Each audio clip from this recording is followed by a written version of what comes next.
So hi everyone, we're here, we're queer, we're playing some Animorphs. Um, yeah, this is like literally the gayest group on my channel, and that says a lot because we play Dragon Age on this channel. And I love it. Welcome, we are back with some Morphs in the Swamps. This is a Animorphs Forged in the Dark, Hacks in the Dark, very specifically skinned by On the Forefront over on X, formerly known as Twitter. We're going to go around, everyone's going to introduce themselves and their characters, and what is their character's favorite Olympic sport, and your favorite Olympic sport as well. Winter Olympics count, because it wouldn't if I'm in Canada. It 2 has years? to count. That really is almost like 2 It weeks. really is almost like 2 weeks. Oh my god, Arnica. I scared myself with the hype train. Hype train, let's go. And so first in the order, going away from me, is Ollie. So Ollie, you're starting. All right. My name is Rula Alejandro Gonzalez Enriquez. You can call me Ali or Lycus, as I'm known throughout the internet, I suppose. And I play Javier, the Prince. A favorite sport that he never misses, I think, would have to be figure skating. I think he fucking loves the pageantry, the costuming, the excessive spins. He's just in it. Loves it. For me, curling, because I think the energy that they put into it for what a silly sport it is too good. Yeah, that's about that. There's a dinosaur roaring in my ears as we're saying this, but it's very low, so no worries. Anna, you're up next. I am Anna, aka Archival Dust Bunny, most places on the internet, and I play Riley, the stream all around fantasy geek and band nerd. And I guess unsurprisingly, maybe surprisingly, same answers as Ollie. It's Riley, I think, is very much into the figure skating. I guess the two of them may watch it together. And I love curling, always have. Hell yeah. Aren't you from Minnesota though, right? I am from Wisconsin. Oh, Wisconsin. In Minnesota, though. Okay, fair. Well, it makes sense. Curling is like your national sport.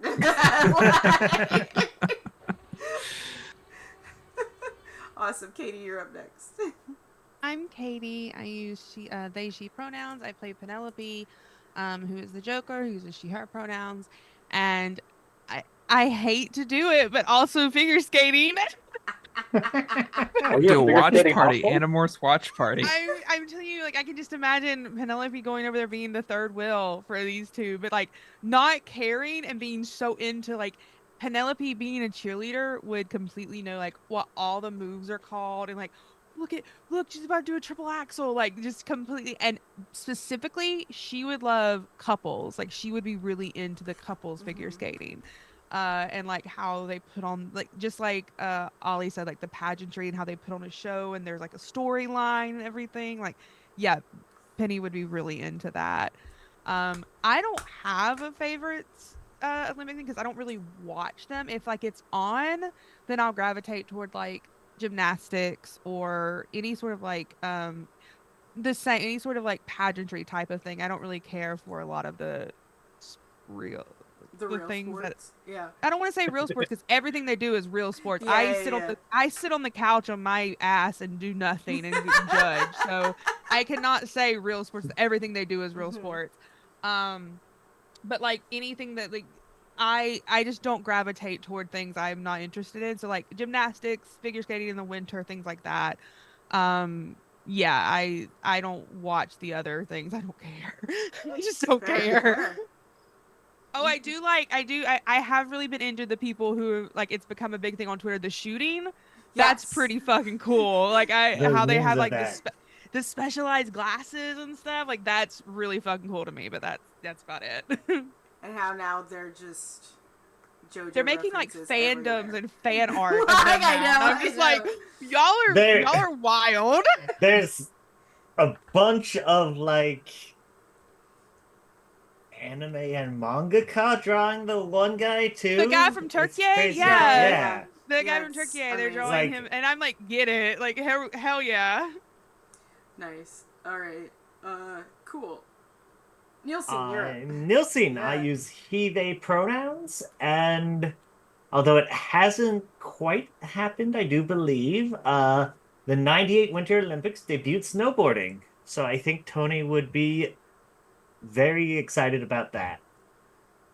Oh yeah. And actually, it is one of the winter ones I find really interesting, just because, I don't know, go fast. Fair. Gotta go faster. Gotta go fast. Yep. Yeah. I like swimming actually. Either the synchronized, the last few years, various of the actual races have been really good. Like the American freestyle team women's in this year's that broke a world record, and it was friggin' crazy. Nice. Arnica. Muted. There we go. Let's try that a second time. Mhm. Hi, I'm Arnica. I play Effie or Ishret, a resident Andalite who's totally having a super normal time. She's fine. Don't worry about it. And you know what? She doesn't realize the second they start explaining Olympic Games to her, Effie's going to be stoked. This will be the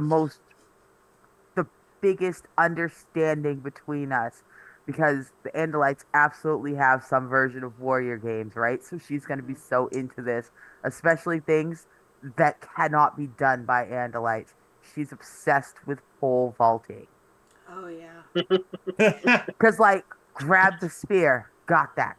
Run real fast, got that. Holy shit, they used the spear and they threw themselves up in the air. I couldn't do that. I have so many extra limbs. Excited. She's Andalites so are excited insects. by it. It's canon. Too many limbs. I'm sorry, that poor French dude. Now I'm just thinking Yeah. Well, anyway. I know he's gotten job offers from it, so Oh, I'm sure he has. What is your personal favorite sport? My personal favorite sport is honestly, normally I really enjoy watching all of them. I will watch the majority of the Olympics. I will watch the freestyles. I will watch the track. I love shot put. Does a lesbian love shot put? A lesbian loves shot put. Um, I seriously, I will watch the vast majority of them because my dad liked watching all of them, summer and winter. Hey everyone, I'm Val. I use any and all pronouns. As far as my favorite Olympics, I'm also a big fan of curling. I discovered curling like recently because I moved to Canada and all of a sudden I care about the Winter Olympics. Mostly because we might get them again in Vancouver while I'm up here, which we have the infrastructure, which is nice. I really like curling, but also before curling, I was also archery was my big one as well because I am an archer myself, and I did competitive archery for most of my childhood. That's just something that I did not continue into adulthood, and kind of regret. But also at the same time, I'm blind now, so it's a really good thing I'm not out here shooting people or targets. So with that, I want to remind everybody a couple of things about this game. I completely forgot to put my trigger warnings in the chat, but this entire game is a trigger warning. This is a game that is based off a children's book about the horrors of war. On top of the horrors of war, they live in the 1999 in somewhere in the Gulf Coast American South. So there's a lot of views that the general public has that we do not gloss over, but we do not tolerate either. Also, things you might want to consider is because of the things that happen with war. Genocide is mentioned, enslavement is mentioned, parasites, body horror. All of that is just sort of part of this story. We're taking care of ourselves because we have our safety tools in place, but I also want to tell you as the audience to take care of yourselves. Also, as a reminder, last episode, in real life, the Columbine shooting happened, and it might be mentioned today as well. So just kind of keep that in mind. Also, there is an NPC with DID, so that is something else to consider while you're watching this. On top of all of that, this is a viewer-affected game, and I will just disperse. We got 12 subs that I need to disperse between the 5 of you. So, this is you can donate, you can affect the game with your bits, subs, and donations. 100 biddies, gives, rerolls, subscriptions, give an extra dice. And if you do a $5 donation, $5 donation through Coffee or Streamlabs, you can give an auto crit. If you do a $10 donation, starting at $10, a sliding scale of ideas you can give to me. And we only have a few episodes left of the season, so if you want to give me an idea, let me know. I don't cross any lines or veils with those ideas, so it is always at my discretion. And with that, I think we're done. Who would like to recap what happened last time as I disperse your rewards? Don't listen to anything anyone says, Riley. We were so very well behaved. We did all the things correctly. This is fine. Well, because of the Columbine shooting, our school got infested by the police. They tried to search my car, little fuckers. But with the help of Penelope and quick thinking, I turned into a white woman, and they didn't bother me about it. So, That's usually what happens. Yeah, that's exactly what happened. and I just went on home, which is important because I had many guns, and otherwise, in my trunk, hidden, but still. Penelope helped us as the Yerk slithered on out of the head, and we learned about the shooting, and Effie had a horrible breakdown due to the fact that I'm helping people, but they're kind of killing themselves. That's not great. And oh geez, she drove a car into the ocean or the river. Sorry, turned into an alligator. Pretended to eat a baby. I called a dog and told him to light the house on fire. Um,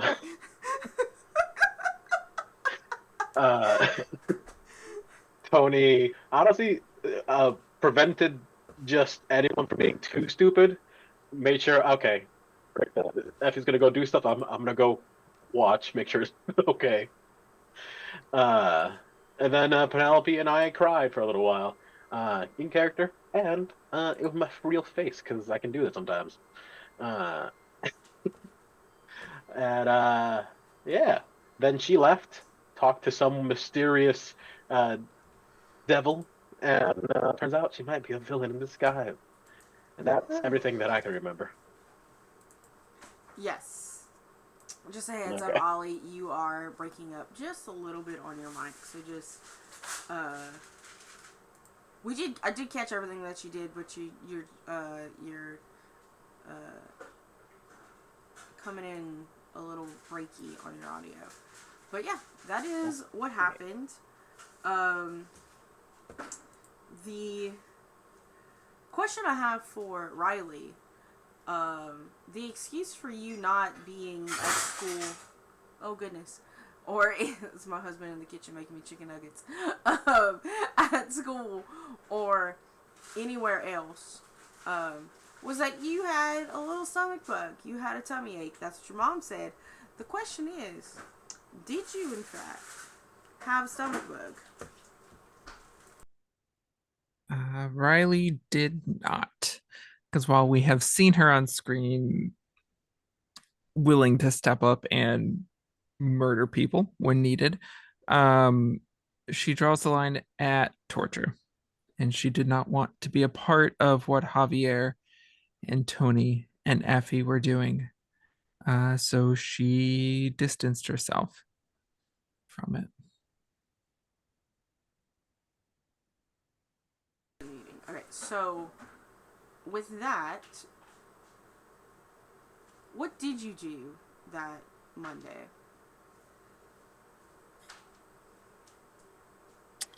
Or Tuesday, rather, yeah. Riley, I think, just kind of hung out in her room, played some video games. Probably still playing Pokemon, which just came out. I think she doesn't have any stress, so I wasn't actually doing my virtue, which is like the same thing, but that was kind of what she was doing. So you probably didn't get any news, watch any TV until later that evening when your mom came home from work and told you about what happened in Colorado with the shooting, and expressing her relief that you weren't at school today, because one of the things that is very terrifying is parents with their kids when they learn that something happens, whether you're physically close to this area or not. So one thing that she definitely does is give you a big hug that night, and orders you guys your favorite pizza, because it's just one of those moments in our living history that just sort of changed us as people and our culture. And then on the 10 o'clock news that night is when you see the car crash and simultaneously the fire. And man, they can't get over. They're thinking it was a suicide, is what they're naming it, because Mrs. Kadir had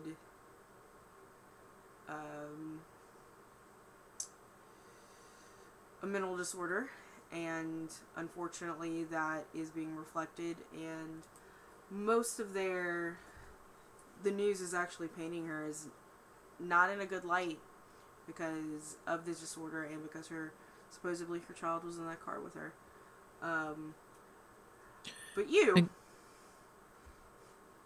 better. Yeah, I think Riley is on the edge of her seat until they say whether or not they found a body, because she is, after seeing how far the other three were willing to go, she is worried that this was their attempt to cover up them fucking up the torture. There is no mention of a body, but they are going to be searching the river with drag boats. There's a bit of relief at that, at least. Yeah. They do hold up like the car seat that has been like destroyed by an alligator. By an alligator? Of course it was by an alligator. Yeah, there's a bit of relief from that. She's not happy about the spectacle, I think, but relief that this is them. It seems she gets from this that they probably got the yerk out, and that we're now trying to hide Miss Kadir. So, as the results of that day ends and the next day comes about, y'all in fact still have not a hostage anymore, but a refugee and her child in your custody, because just because this happened, you have no idea whether or not the yerks fell for it, sort of thing. That is not something that y'all know, but clearly the normal world seems to have fallen for your boy. It has put some heat on you, of course, but it's sort of up to y'all what y'all are doing. What's going on? Y'all have got stuff.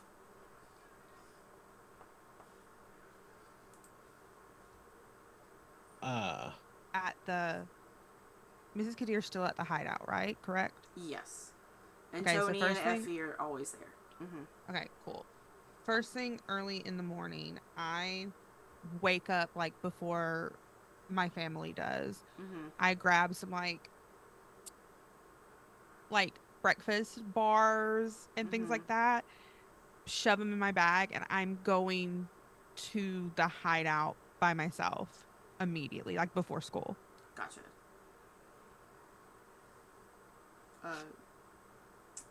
I don't. Are you driving there, or are you? Yeah, I mean, because her plan is to go to school from there, but like Yeah. maybe like an hour and a half, 2 hours before school, she would need to be at school. She's going because she wants to talk to Tony, she wants to talk more to Effie, and then she wants to check on Mrs. Kadir. Yeah, you go there. Kadir is still sleeping, or whether she had gotten up in the night to tend to her kid or not. But her and the kid are currently She probably asleep. stops at the store and buys some She doesn't know what kind to buy, but she buys like the most basic formula she can find. She doesn't really know what to do. She can deal with a baby, but she's not a mom. Like she doesn't know what to do. Luckily, Mrs. Kadir actually breastfeeds, so but okay, it's very. cool. It's a thought that matters. The thought does matter because supplementing with formula is never a bad idea. Yeah. She's probably stressed. It's probably hard to breastfeed right now. Probably. Yeah, probably. But you get there. Effie, Tony, are y'all awake? Dog Mitri is not awake. Dog Mitri is sleeping, but he is a dog, so he probably wakes up whenever a car pulls up, because that's just what dogs do. Effie is definitely awake. Effie has been sleeping very lightly all night, and she's been sleeping in such a way where she is positioned. She's folded herself up so that she's between Mrs. Kadir and the door. Specifically, Mrs. Kadir and Mrs. Kadir's larvae, who she has become exceedingly fond of. Just like all that stress and trauma, she is translating it to, but it's fine. It's fine. I like the larvae. It's like the way some people want to stress pet a cat. She wants to keep holding the baby. But so now she's just, there is no yerk. There is just the larvae and the larvae's mother, and they both need help. So she is just protectively just put herself solidly between the couch and any of the doors, and it's just been like every 45 minutes, one of her eyes is like she's just taking turns. She's only sleeping 3 eyes all night. There's always one open. Makes for crappy sleep. And Tony would also have been woken up for not sleeping well because he'd be roughing it outside tonight now that we no longer have a hostage we have to watch over, but a person who is, Then a you woman would who needs to take definitely care of her kid. you definitely hear because Penelope wouldn't like drive up to the hideout. She'd park a little whiles back, and you'd hear her crunching through the woods, coming in. And I think when she sees you, she immediately like stops and she just says, it's real good to see you, Tony. I'm glad you think so. It's been interesting living out here since the stuff on the news that you've probably heard. Yeah, I hate to be that person because I don't. You didn't do that, right? Oh, I did do that. We Oh. had been Javier and I had been arrested, and the other people in the prison were all we were pretty sure they were all yerks. And they were about to take us into a room away from everyone. And it was our one chance to get out. And I have not had to hit a man before like that. I guess I understand. Purposefully Sometimes. trying it. Sometimes you gotta do what you gotta do to survive, I I guess. I really hadn't wanted some other way. My parents knew him, and I didn't know him very well, but like this was kind of bad timing, I think. Are you okay? Oh, yeah, things have been great. Um, my parents are also Yerks now, but my sister isn't. I I mean, yeah, I told her I left a note. It, yeah, everything's good. He like gives you this sort of soft, I don't want to say like pitiful, but like she feels bad for you, like type of smile. She's like, I don't. I mean, I think your definition and my definition of great's a little different right now, Tommy. I mean, why we decided after Javi told us that you guys had been with us before not to involve you. You and Heather seemed pretty happy, and I don't think any of us have been super happy. I mean, it was nice not being involved with everything, not feeling like my life was threatened all the time.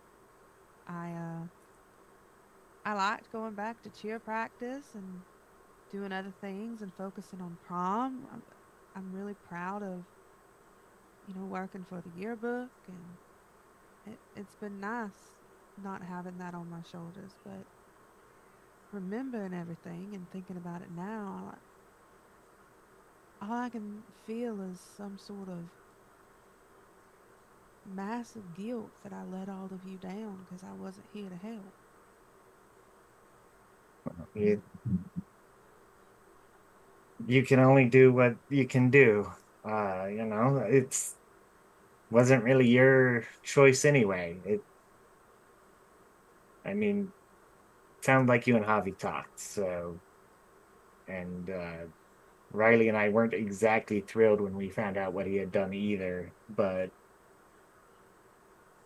when he's genuine about it, he does really, really seem to regret having done that. He gave And me like, his diary. I still haven't read it.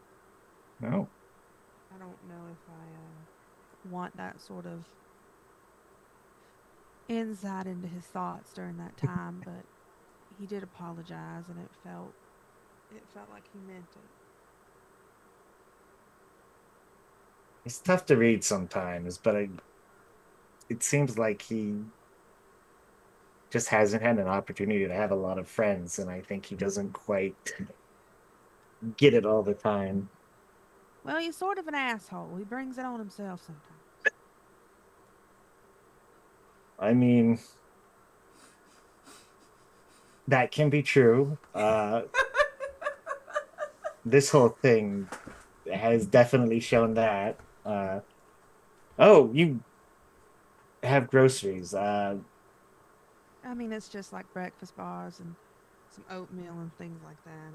It's not it. Just I figured you might be hungry, or Mrs. Kadir. I don't really know what Effie eats. Does Effie eat? I don't. uh, this is sounding gonna sound weird, but anything from a convenience store. Oh, Uh, Well, hot dogs and corn dogs seem to be a favorite. it's Louisiana. The gas station food is phenomenal. well, I didn't really. Well, good to know for next time. But I mean, maybe Effie will enjoy one of these. Like there's like a cookies and cream flavored So cereal bar. she's gonna have to turn Don't into ruin it. Javier. So just be prepared. Interesting. Okay. Um. Well, that's She walks up to you and sort of says, and puts like a hand against your shoulder. It's really good to see you again, Tom. You too. It's nice to have another person here to try and help calm things down. Well, I don't know if I'm contributing toward any sort of calm, but I'll do my best. And That's she'll. Oh, I'm sorry. Go ahead. no, I lost. I was gonna say something and then I lost it. So I think she just like playfully like loops arms with Tony and sort of pulls him inside of the shed. Other than like you okay. have Effie loafing in front of the in the doorway, you also see there's a big fluffy cat loafing on top of Dog Mitri. Like, so, because the cat had to be let out and had a moment, but it's like, oh wait, my humans are here, and this dog has been living with me for like a week now, so it's mine. And Miss Kadir is starting, her and her baby are starting to wake up as well. The baby's fussing because, he's hungry. Sort of thing. But Good morning. I brought some food and some water and things in case you're hungry. She sort of like holds up the bag. Just gives like one of those like awkward smiles, because like yeah, she did witness, she didn't like it and she did turn her back because she didn't want to witness it, but she was complicit in this woman being tortured even though yeah. she didn't like it. Um, kind of takes a moment for her, um, to get her bearings straight. And you just see her like close her eyes again. Thank you. Then looks at Tony and then looks at the dog. Could you both leave? Oh well, of course. Oh, yeah. I got it. Oh, sorry, cat. Sorry. Does a little dog circle to leave. She wants to feed her kid, and the boys are not allowed when she does that. So, kind of thing. But as she does it, and she looks at, um, she looks at Penelope, and she looks at Effie. So you're not all Andalites, I take it. I'm not. No. Well, I am. Oh yeah, you definitely are. Um, thanks for the rescue. Mrs. Kadir, we do genuinely, and Effie is so upset, we do genuinely apologize that you were caught between ourselves and the yerk inside you. We we are we are very young warriors. You you are at least you were my first prisoner of war, and I do hope that we have not done you too much damage in freeing you from your yerk. Your larvae is very beautiful. Yeah, when Thanks. Effie says that, Penelope reaches out and sort of like scritches the baby's head, gently. Thank you. His name is Caleb.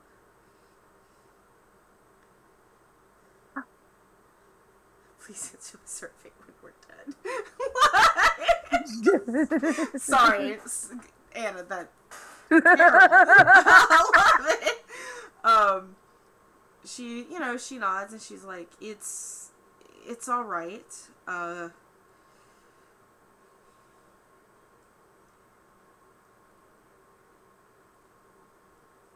This, and she just kind of motions to herself, is a result of trauma.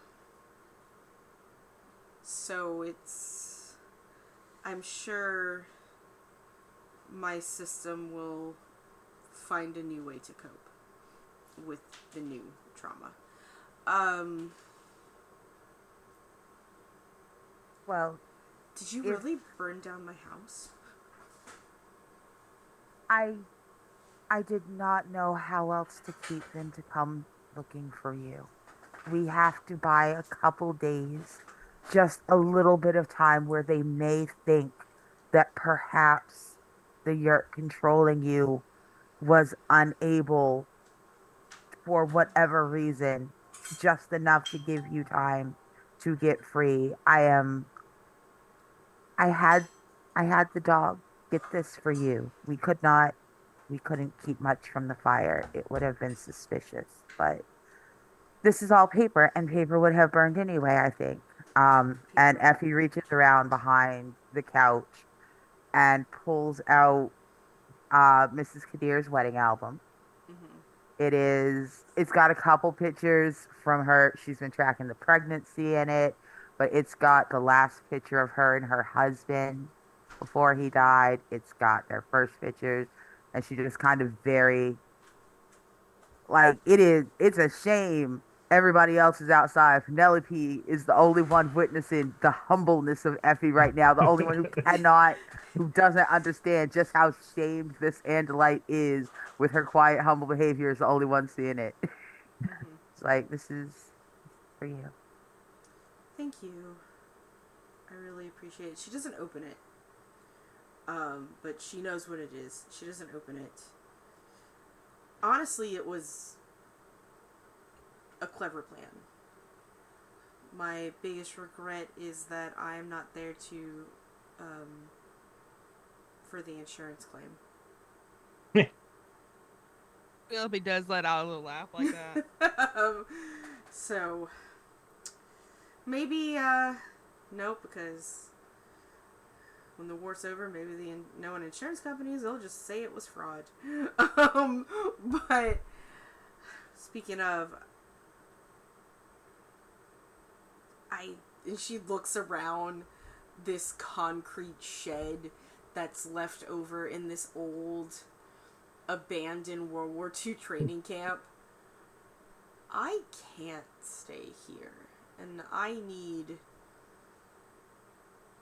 medical and psychiatric help. My Val. medicines can only go so far. Val. Yes. I cannot remember because it's been like a year since I played. Almost 2. 2 years. Almost 2. Yeah. Wasn't my mom a nurse? Yes, she was. Okay. And then my dad did something with construction, right? Yes. Your dad was like the foreman for the paper mill, I think. So Okay. like, yeah. So like upper middle class blue collar family. It's like Okay. the true middle class of the 90s, which still existed back then. Like, So when she says that, mhm. I say, well, it's not much, but my mom's a nurse. I can try to see what I can do to help get some things for you. Maybe I can. She works with a doctor specifically. Maybe I can just, stop by to see her today at lunch and see if I can get my hands on a prescription pad or something. that could that could help for sure. And my family, um, well, my we've been looking into building a new house. My dad has his eyes on a couple of it's not his or anything, but yeah, that was good. I know, it's okay. my, my dad has his eyes on some like development places, so there are a couple that you could probably squat in. I have a car. I could take you to one of them this morning.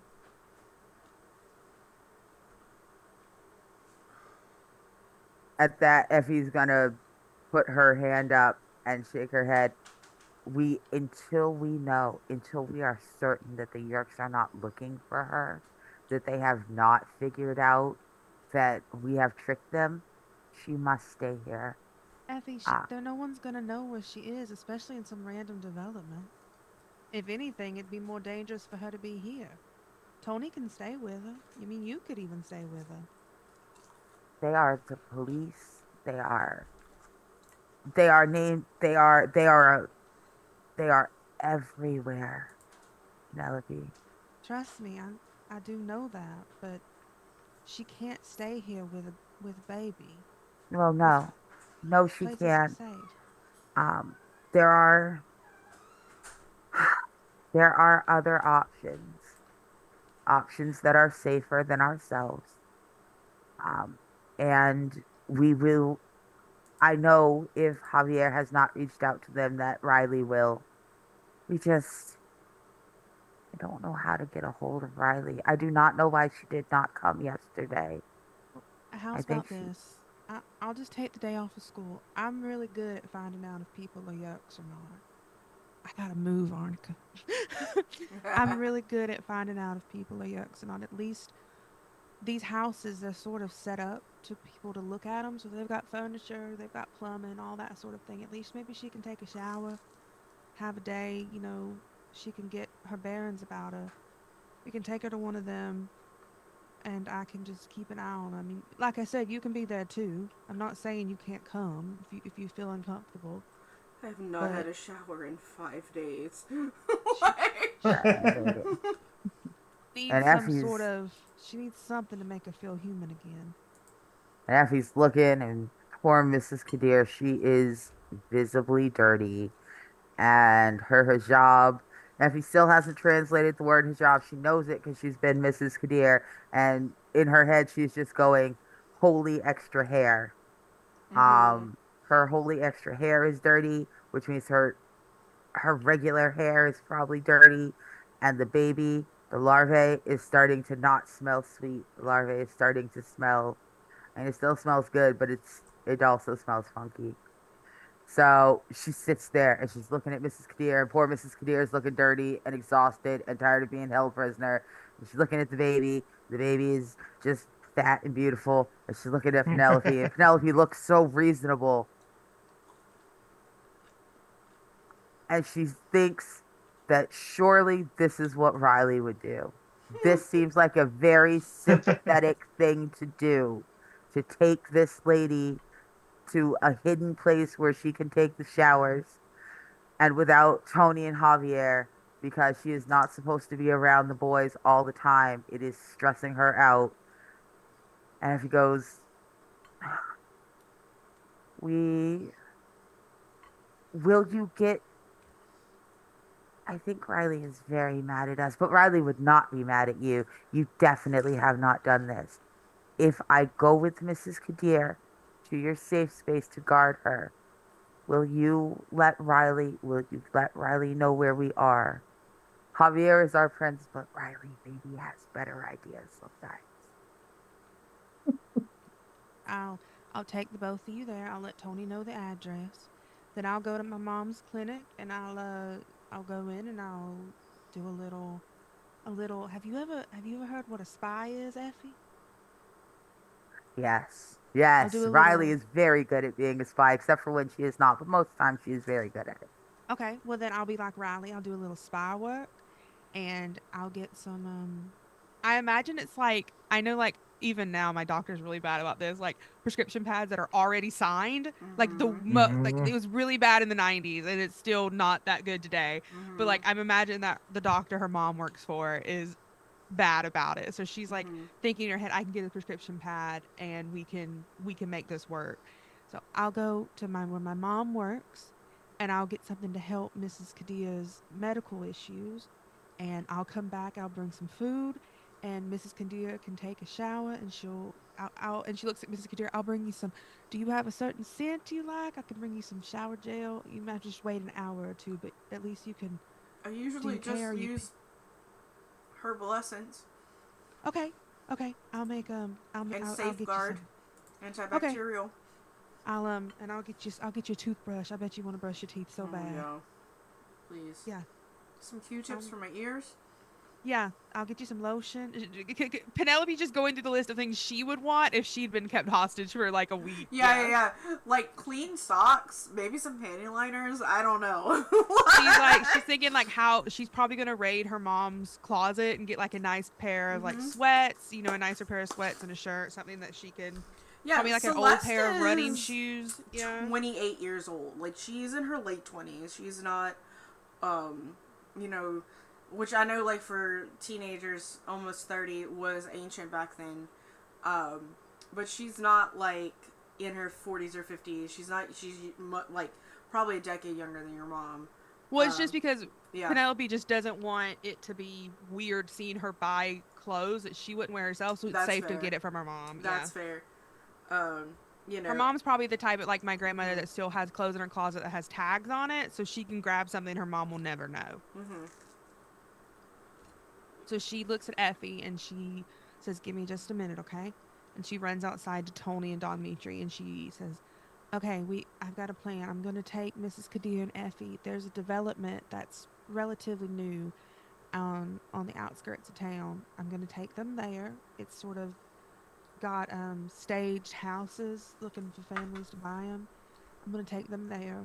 We're going to leave Effie and Mrs. Kadir there. I'm going to go get some supplies, bring it to them so Mrs. Kadir can get, feel like a human again. She needs a bath and needs to brush her teeth.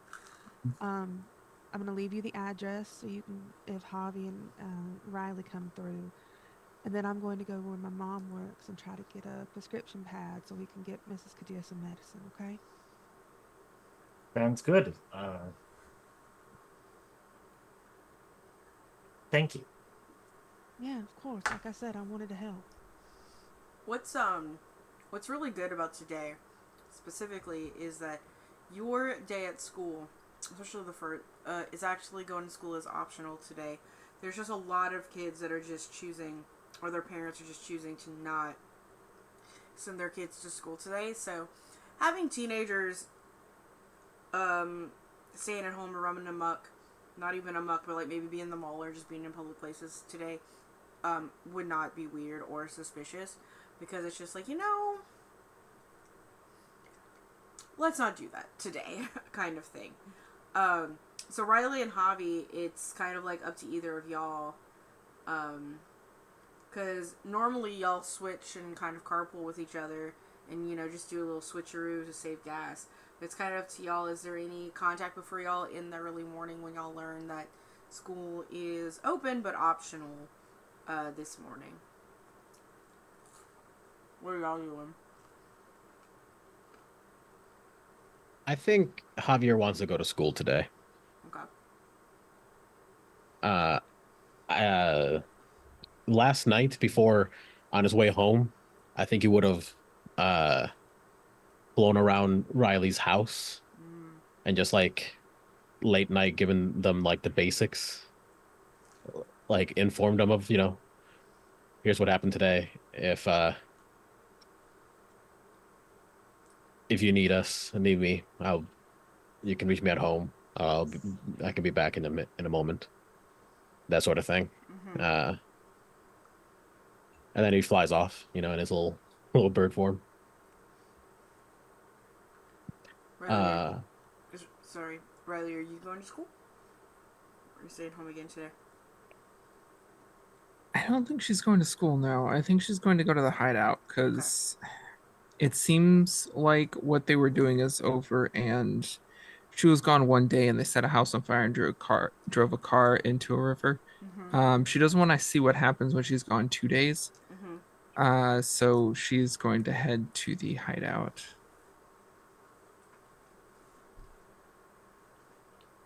I'm gonna eat this chicken nugget and I'm gonna tell y'all what's going on. I have a mouthful of chicken nugget.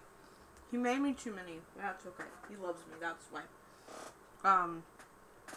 So, Riley, when you go there, it's just Tony and Don Mitri. Alfie is gone. Mrs. Kadir gone. The baby's gone. You're aware now that Penelope is back, but she's not there. So it's just the two of them, and then Javi. Even though there's technically schools open today, it's not spent in the classroom. It's spent in the gymnasium, where they're holding a vigil for the most part, and it's a Catholic school, so that means there's a lot of praying and singing and crying about Jesus. Oh, I'm not there. I'm not there. I'm doing business at school. Gotcha. Like, kind of thing. You definitely notice Penelope and Riley are not at school. Hmm. Tony's sister is, though. Okay. I think so. I'm trying to do a quick downtime to get rid of some of my stress before whatever the next mission is. All right. Okay. And I think part of that is this is gonna sound bad. I think over the last few months he's been typing up basically like I don't want to say manifesto because that sounds, especially with what we just talked about, very bad. But like, Hobby? Hobby? but like a general like trying to explain to the world, hey, this is what's actually happening, that sort of thing. In preparation for the day that that sort of thing is necessary. Gotcha. I think he's trying to, while everybody's occupied in the wherever, use his downtime to just like think of the future and also print out like 30 copies of this like 10, 15, 20 page little pamphlet. And uh, uh, if while he's around, he sees Tony's sister, he's going to stop and say hi. Gotcha.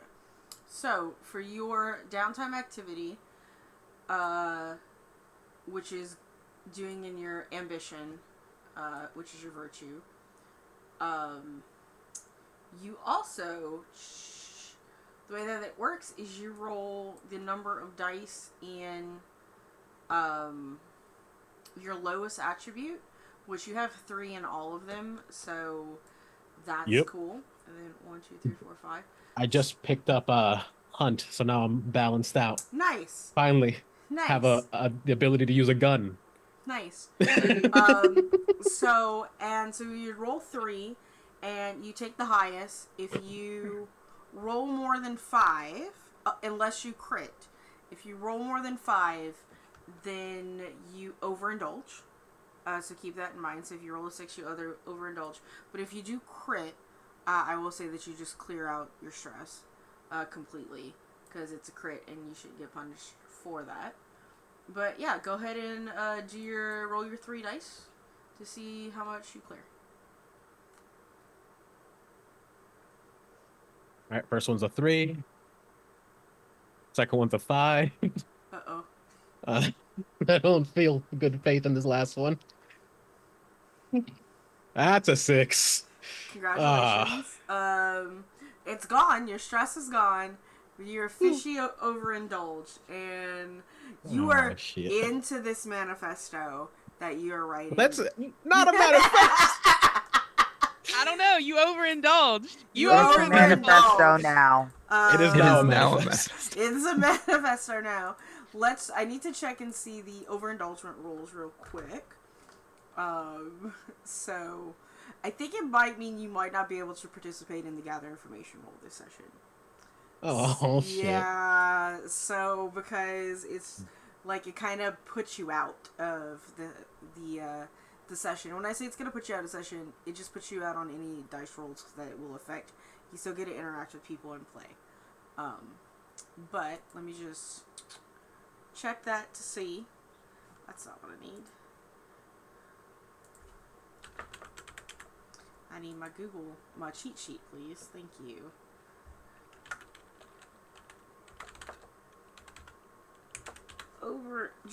Overindulge. If you clear more stress than you had, selecting an overindulgence.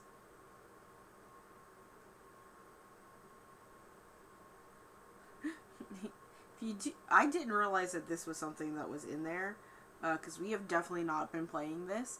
But I'm just reading. It's like ignoring your vice or virtue. If you do not indulge in a vice in downtime, you take stress equal to the amount of traumas that you have.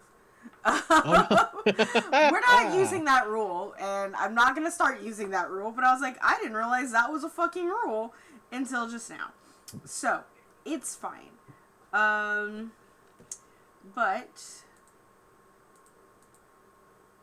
it doesn't exactly tell you what you do when you overindulge. Overindulgence. Okay.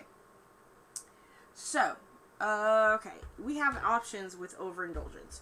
So with overindulgence, we can either uh,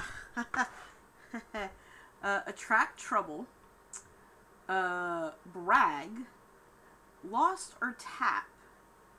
So I don't think you're gonna vanish for a few. I think what we're saying you're.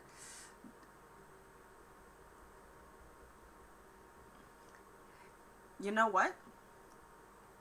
This is what's gonna happen. I am gonna do it to where you're so in tune with you're doing this in the library, right?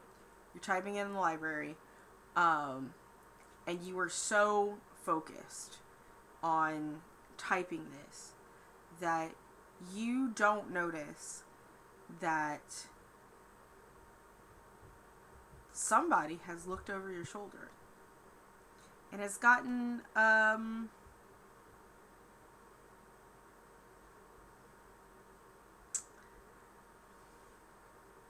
a glance at what you're writing, and your heat has gone up on your sheet by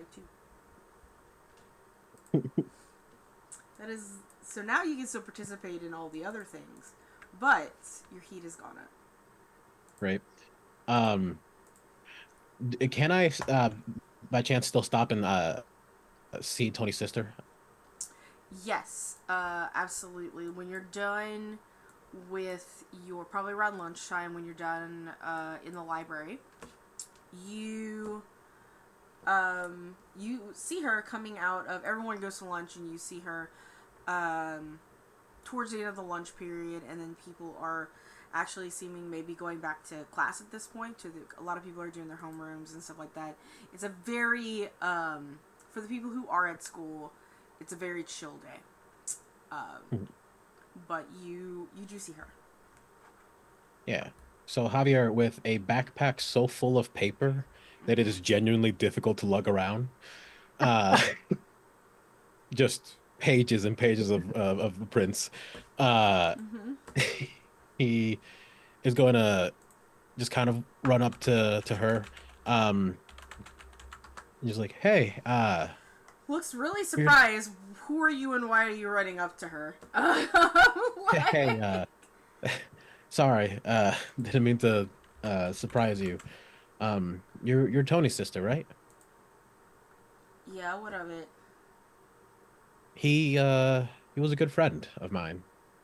He is a good friend of mine. And as I don't know, I'm sure he would want me to check in on you. How are you doing? Emily kind of like tilts her head at your change of wording. Oh no. Smart cookie.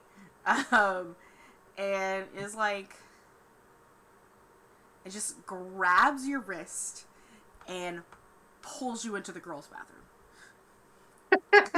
Like, All right. what do you mean is? Where is he? Do you know where he is? While she's freaking out, I want to see if I can, monitoring her reactions, use the "they're everywhere" ability to check if they have any yerks in them. Yeah. Is there a roll for it, or you just know? I'm just checking right now. Yeah, it doesn't seem to have a roll. Yeah. Yeah, there's no Uh, roll. There's no roll. I think unless it's like super hard, the GM can make you do Yeah. a roll, but it's just Yeah. passive. The Yeah. the vibe that you're getting from her for sure is she is not infested. Great. Yeah. I'm glad there's no role because I like the idea because I've mentioned before that like Javier is like he puts on an act so often about like having emotions sometimes for people Yeah. that like he's really good at just like, oh, this is bullshit. Everything you're doing is a fake. So he's seeing that she's not yerked up, um I think he immediately relaxes. It's just like, what was the question again? Is that in character? No. Sure, it can't be.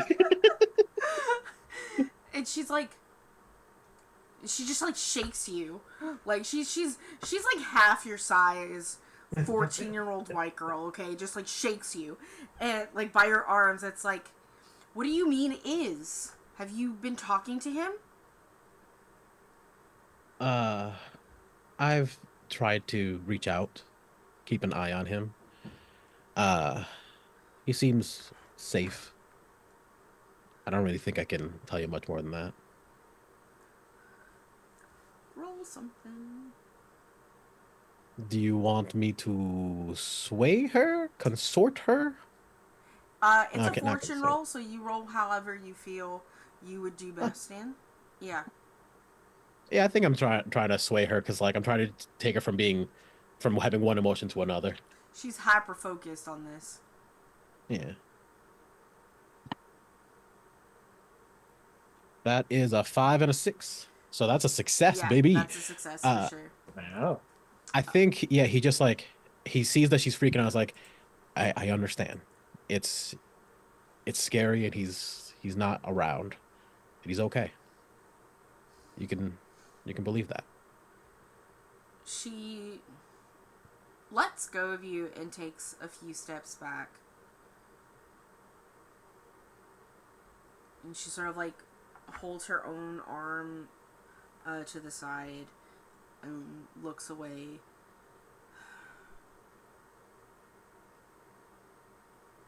I know he didn't do it. It's just not him.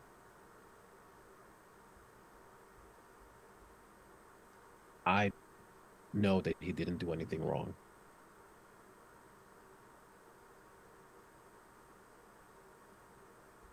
Uh, It's interesting wording if you once again. Do you always talk so cryptically? ask anyone, I don't talk super great, honestly. Um, but if there's anything you'd like Tony to know, I could try to get a message to him. I could have sworn I heard him yesterday. Yeah, sometimes I feel the same way. Just kind of like anime narrows her eyes at you. I don't know how else to subscribe the juxtaposition of this moment other than anime narrow her eyes.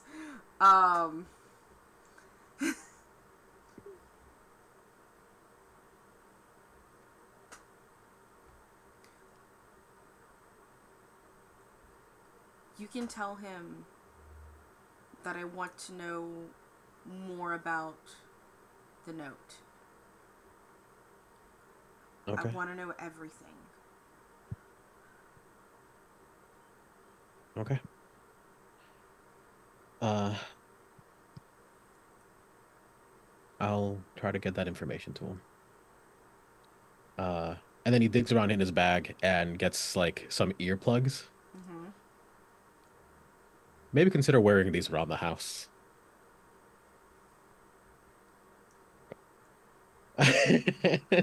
He goes to leave, Okay. and then Before you stops. go Is to like, leave, the bathroom door opens and a couple of girls walk in and they just look at you and they look at Emily and they look at you and they look at Emily and they're like, "What? You've never talked in the bathroom before?" And he flips his hair that he doesn't have right now. Okay. Like he's like fully in the mannerism of like one of his moms, realizing he's not in that body right now. I was like, whatever, and just walks. Yeah, immediately they surround her. Like, because they gotta get some deets on that. The rumors will start to spread at this point. Yeah, great. Riley and Tony, y'all are at and Dogmetry are at the hideout. Riley, you arrive, and nobody is there. Well, Mrs. Kadir, Effie, and Penelope are not there. But Tony and Dogmetry are. Yep. You just missed them. Yeah, Riley heads towards the two of them. Where is Riley. Mrs. Kadir? Did Javier actually go talk to you last night? He talked at me. Yes. Yeah. So Penelope stopped by this morning and knew a few houses her dad has is showing or has finished, but people aren't living in. And so Riley or Effie and her went with Miss Kadir to let her take a shower and just, not be in a concrete bunker. Doesn't this all feel weird to you that Penelope would suddenly be back? I I mean, to be honest, I'm just happy she's back. I like you and Javier a lot, but before all this, we really didn't know each other. And having someone who I knew, no offense, Dimitri, but who's like person size that the I can be person sized 2 hours at I a time, and I you know, haven't dude. complained about it. I know, dude. No, it's just like I take full offense, dude. fuck. It's But okay. dude. Oh wait, shit. Uh, I didn't even think about that. If the things got her, they Dimitri remembered. So you're right. She didn't. She didn't smell like she had anything in her. I've got an Just incredible nose. she shows up suddenly, and the first thing she does is take the person we're trying to hide off somewhere else.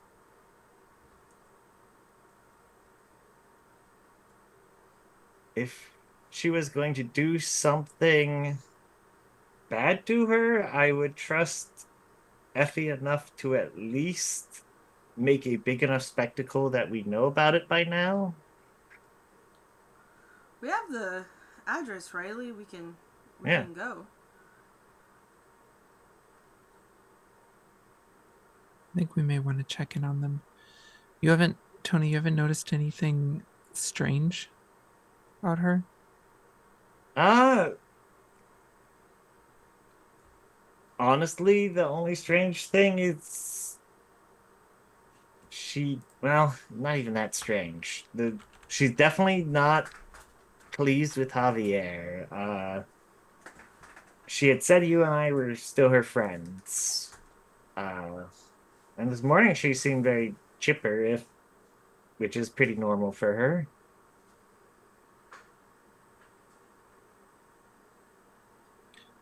I just Uh, Strange. Has How's Heather? If we're gonna talk about that. When I went to school yesterday, she wasn't there, and it seems weird that only one of them would come back. yeah, that's part of my worry. This doesn't make sense. This all feels wrong, and we can't afford to make any mistakes.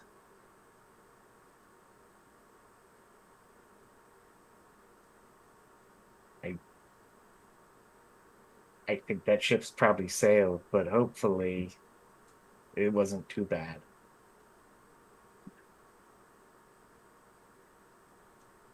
I mean, nothing new, just the fire and Effie deciding to destroy a car that second was an interesting choice. I take it that your activities with Miss Kadir went well. Seems terrible to Uh, say, but I honestly, after the first couple, yeah, the Yerk's free, and mostly she just was let kept chilled in the bunker. Effie and I pretty much just tried to leave her alone.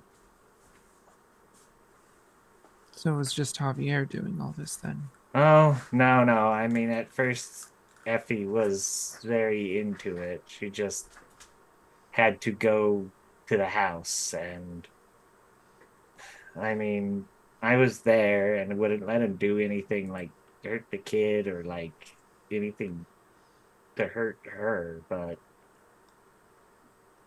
he gets a bit intense.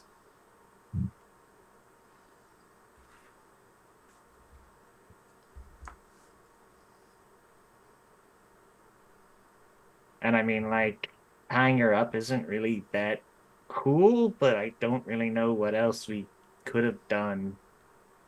Not about untying her, but then if I go to sleep, and I have to at some point, the Yeah, year could crawl. if we were keeping her here to starve the Yerk out, she had to be restrained. There's no way around that. I mean, we Effie and I mean, I was there. I was so we definitely had questions.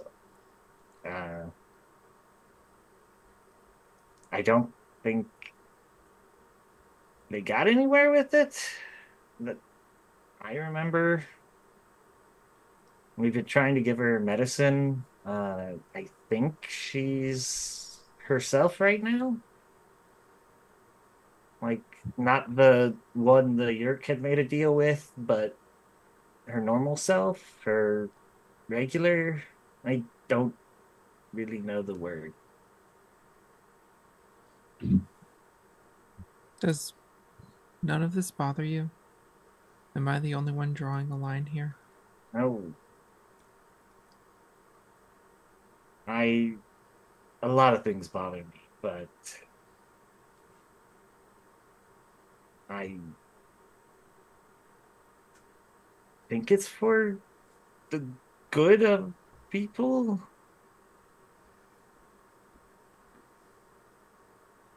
I, I don't know. Javier said to trust him, so I did.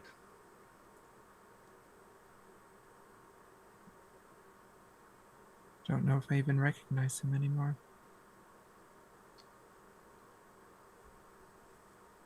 But we should go check on Miss Kadir. I still don't trust this whole Penelope situation. It's too sudden, and if Heather's not back as well, my gut is telling me that something is at play here, and I don't know what it is. One of the things that you would have noticed, Riley, just in your daily life, is that Penelope has been present at school. Heather has not.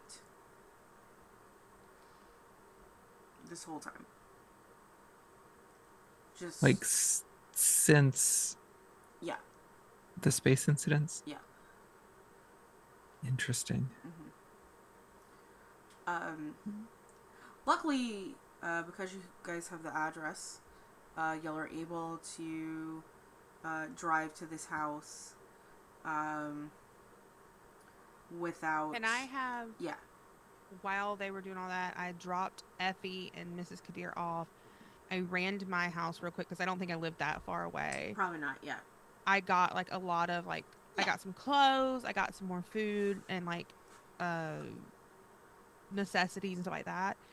As I was coming back, Effie's in Andalite form, correct? Actually, at this point, she would be Javi. Okay, never mind then. Yeah, sorry. No, that's fine. If she was in Andalite form, I was gonna try to take a picture, but that's fine. Yeah. Yeah, so the thing is that whenever she needs to move around outside or eat, she does so as Javier. Amazing. Okay, yeah. So she Naked. right. Right, so like the only picture you gonna see is like Javier sitting butt naked eating like power bars on the couch because Mrs. Kadir is in the shower. Mm-hmm. And as soon as as soon as she hears Mrs. Kadir come out of the shower, she will shift out of Javier because Mrs. Kadir, Mrs. Kadir is not supposed to see the naked Javier. I have been told many times to put his dick away. Effie, put my dick away. I think that I will be there then when everyone else gets there. Cool. I haven't left to go to the clinic yet. Coincidentally, these two cars both drive up into this house at the same time. Except Javi. Javi has no idea where people are going, so when you get off of class, Javi, and you go to the hideout, nobody is there. That's not going to make him paranoid and upset at all. This is fine. No one's there. But yeah, y'all, Penelope and Riley, y'all drive up essentially at the same time. Tony, do you have, turn into another person or an animal or anything inside of the car so people are like, oh, it's that guy that's wanted for murder inside of Riley's car? It's got small town vibes, after all. Just two Javiers in a car? Just two Javiers in a car. I can't hear you, Tony. Sorry. Neil's seeing you. Yeah, we'll just do cat. Cat is the easiest. Just a cat? Yeah. Which Yeah. there are now two cats and a dog, and because the cat's coming with y'all too. You can't just leave the cat there. Oh, yeah. Oh, shit. That one is in her cage, though, so it's fine. It's fine. Okay. Riley's mom is a vet. I mean, it's not. Yeah, I think yeah. her having a car full of vehicle Oh, or a yeah. vehicle full of I animals. meant more. Tony's cat morph is a male Tom. Yeah. Well, that's okay. Hers is fixed. Yeah. But Okay. Good. it's yeah, it's a eventful ride. Iris is playing on the Goo Goo Dolls on the radio, and y'all pull up together at the same time at this house, and I think that is going to be a good time for us to go ahead and take our break before any conversations happen, just because we're 5 minutes to break time anyway, so I think it's a good time for our break. So we will be back in about 10 to 15 minutes, everyone. So please hydrate, go to the bathroom, all that other great stuff. Yeah, go ahead and do it. So we'll be back. See you soon. Wait.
So are we. Hi! Just in time for our Raiders. Thank you for the raid, everyone. We are back halfway through the episode 7 of season 3. And we're here. We're queer. We're playing some Animorphs. And we left with 2 cars pulling into this empty show house. One containing Penelope with all of the stuff that she has. And the other with Riley, who has a dog and 2 cats in her car. Like, Riley, did we ever establish what car you have now? Because it's a meme at this point. You have had a new car like every. I think you've mentioned it, but I Okay. don't remember what it was because it's not a the station Honda. wagon anymore. It's another Honda, probably. Probably, yeah. Cool. So, y'all pull up at the same time. Out of the car and I see that it's Riley and I like have this smile on my face. I'm just like, I was hoping I'd get to see you yesterday, but it's really good to see you again, Riley. Yeah, I'm glad you seem to be back. Javier Yeah, said you remember everything. for better or worse. I'm gonna drop all this off with Mrs. Kadir and Effie, and I'm assuming one of those is Tony. Wow.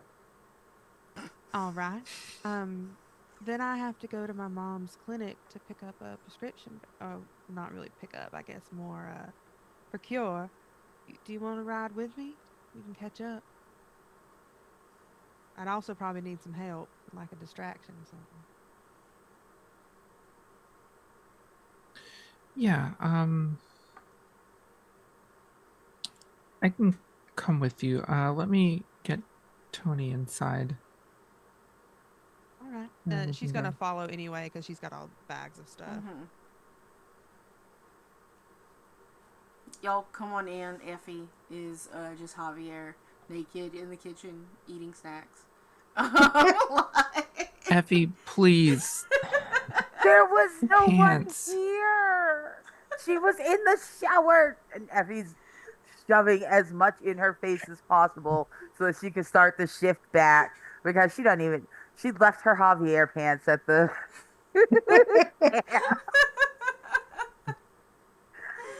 So there's like a regular shift between Effie and Javier is still weird enough. Everyone except for Penelope's had a chance to get used to it now. You just sometimes Javier is gonna have a giant blue horse ass, and sometimes he's gonna have so much extra neck, and sometimes he's gonna have some extra eyes.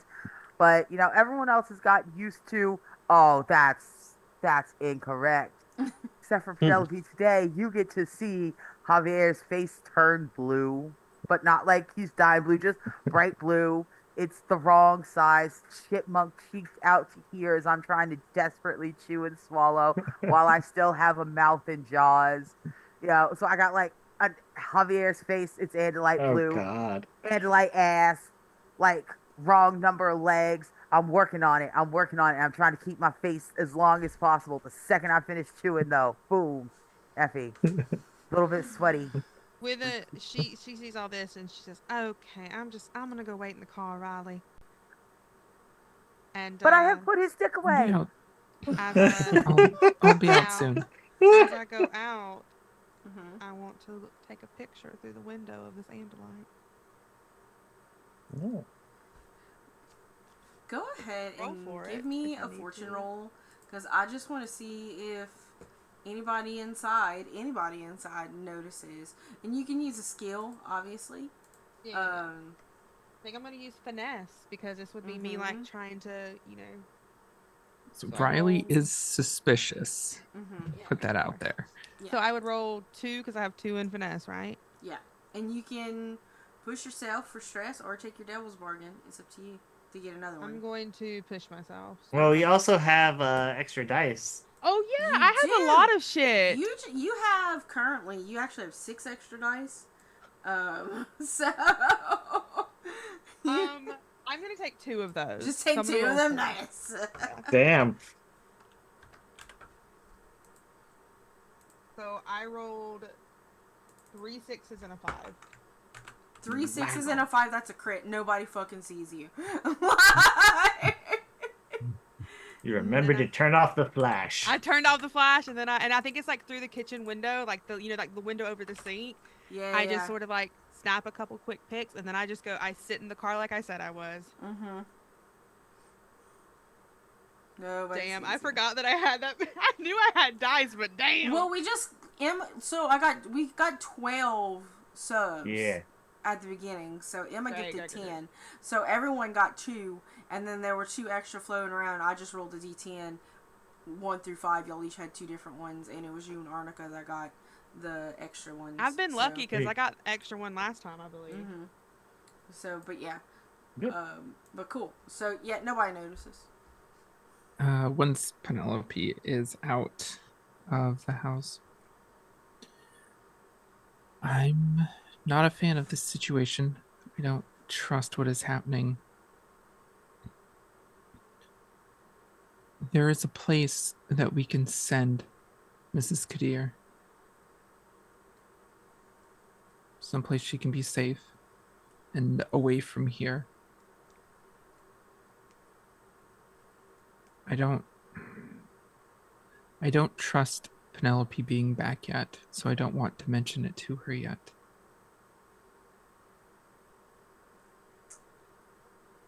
But Effie, would you mind talking to her? Someplace where other refugees are being gathered? Yes, we can do that.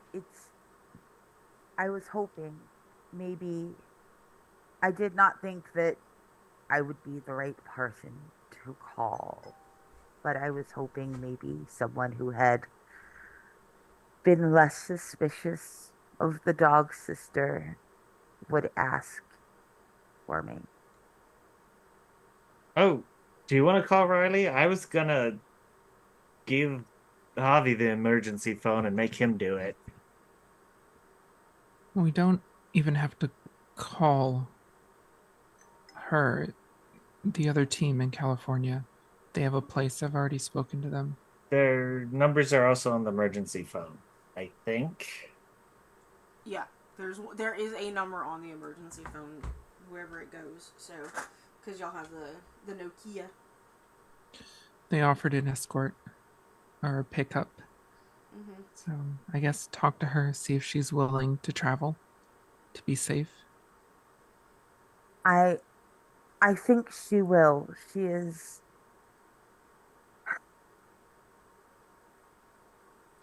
doing very well. She is very brave. And I will go ask her, and I'm sorry, Riley. And boom, Effie's up the stairs. Boom, you've never seen a deer take some stairs so fast. Wait, Effie, is she still like freshening up? Should Dimitri and I get out of here? Well, she's upstairs. You can stay down. And there's clothes. I'm sure you're taking the I'm duffel still a bag cat. Mm-hmm. So I was thought speaking, but okay. This isn't our hideout. It's not secure. Yeah. It'd be better if more than just Effie stays here. I mean, yeah, we can stay here. It's not an issue. Oh, are you going somewhere? Oh wait, yeah, she asked about He's it. going with Penelope. Yeah. Yeah, I'm riding with Penelope. What time is it? It's about time for Javi to get off of school. Okay. So it's like 3 o'clock in the afternoon. So if y'all are gonna move out of this house, you should probably wait till like in the evening when there's less traffic, no school traffic, no Alpha work traffic, that kind of stuff. So y'all be here a couple hours. I will head out to Penelope's car, and as I do, Riley is still on edge. So I think that she's going to very subtly morph her retractable claws that she worked on so many seasons ago. That is true. You can do and just that. keep those hidden as she climbs into Penelope's car. Penelope's got like the local radio station playing, sort of bobbing along to like the pop hits. Q93. Ready to go? Yeah. We shouldn't be gone too long. No, like I said, I'm just, and she's like pulling out of the driveway at this point. I'm going to my mom's clinic. The doctor she works for is like notorious about over prescribing and not being the most secure with his prescription pad, and just gonna try to grab it so we can get Mrs. Kadia any medicine she needs. And I figured that your help might be, I mean, if anything, Mom knows you. She knows we're friends. So she's asked about you these past couple of months, and I've just basically had to say that you're okay. I didn't really understand why, we weren't really close, but, that sort of thing. How have you been, by the way? Fighting a war. Yeah. It's been a Yeah. struggle, I think, for all of us. I wish I could have been more to help. I'm sort of out of my control. Effie has been a huge help to us, but we've missed having others there. Just the four of us, it's barely enough sometimes. I like Effie a lot. Wherever you found her from, she's a good time. She found us. Oh, she did mention something about her ship crashing or re-crashing or something. Yeah, in the swamp. But she's been a huge help since she's been here. I know we're not close like we used to be, but I hope you don't mind me asking how are things with you and Harvey? Things are tense. It's difficult to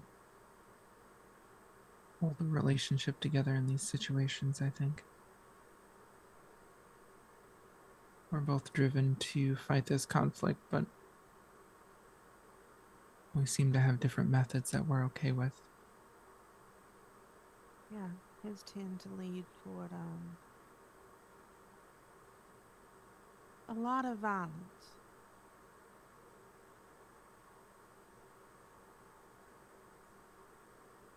But how are you? How are you holding up after it's remembering? When did you remember everything? Do you know how it happened? Not really. I've been really confused about it. It's like I woke up and do you know how when you're a kid and your mom tells you not to stare at the sun, but you do it anyway because you're a little rebel, and if your mom tells you not to do something, you're gonna do it anyway. And Mhm. you stare at the sun and you sort of get all those like black spots in your vision, and then you look away because your eyes start to hurt, and it's the black spots clear up. That's sort of what it felt like. It felt like those black spots were clearing up, but I suddenly could see again. I could remember everything, and I really don't know, Riley. All I know is that everything felt clear again, and I was so angry. And you see her hands on the steering wheel like tighten so tight that her knuckles go white, and like Penelope's already very pale white girl, and so like it's very even more white. And I was so angry. I had such a rage, and as it all rushed back to me, I realized it was all at Harvey, and I hated it because Harvey was one of my best friends. You all were. There was such a rage there.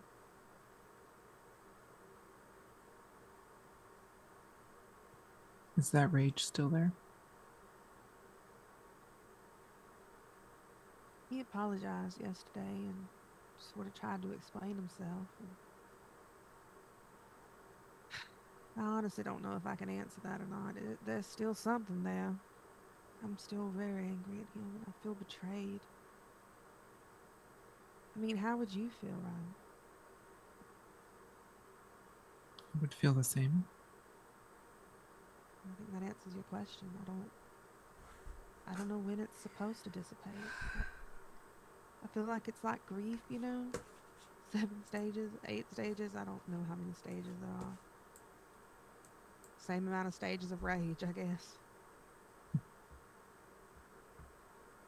You don't know why it happened? Did something happen right beforehand? Before I remembered, Yeah. no, I don't know what triggered it. Maybe something big is coming. Maybe something's happening around us. I genuinely don't know. And I don't know. I haven't seen Heather in forever. I don't know if she remembered or not, and so I don't have anyone to compare it to.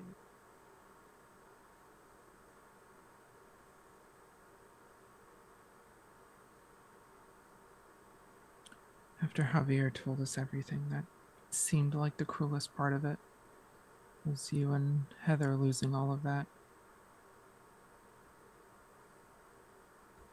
The worst part about it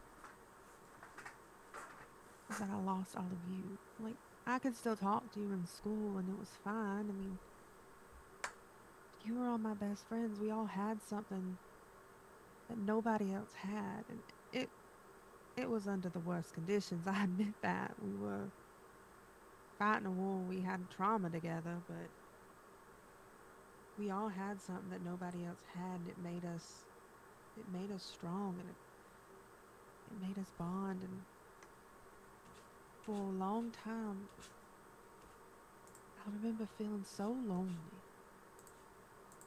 but I didn't know why. I felt like something was missing, but now I know what it was. It was all of you, even Harvey.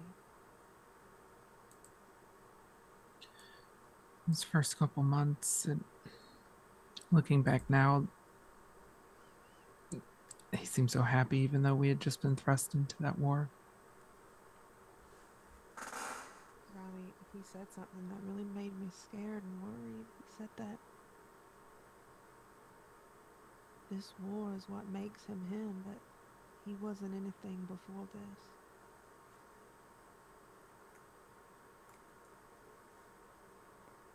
Javier said that? Yet he didn't have a purpose, that he wasn't.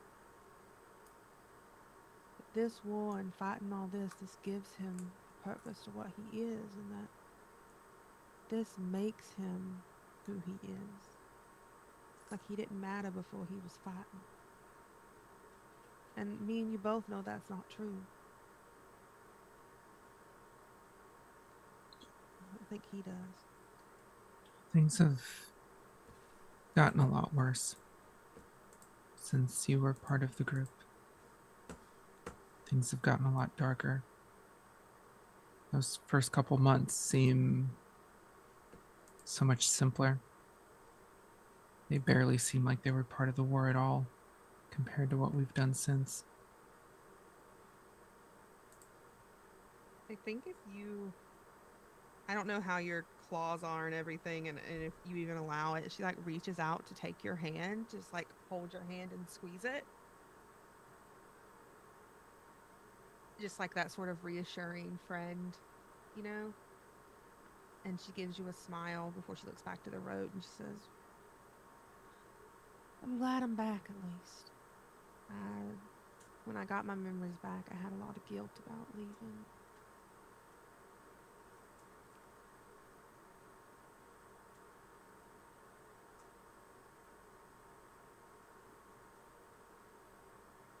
I think Riley sits in silence for a while. I think Sorry. Elby does too, and she keeps driving to her mom's clinic. Yeah.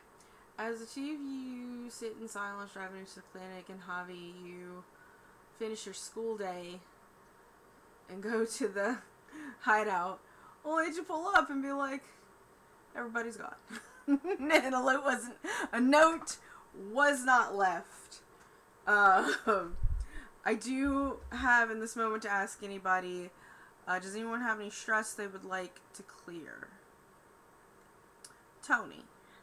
You have this opportunity right now. And it doesn't have to happen in this moment in character, just because I'm looking at our time and I want to make sure anyone who needs to clear stress can clear stress. How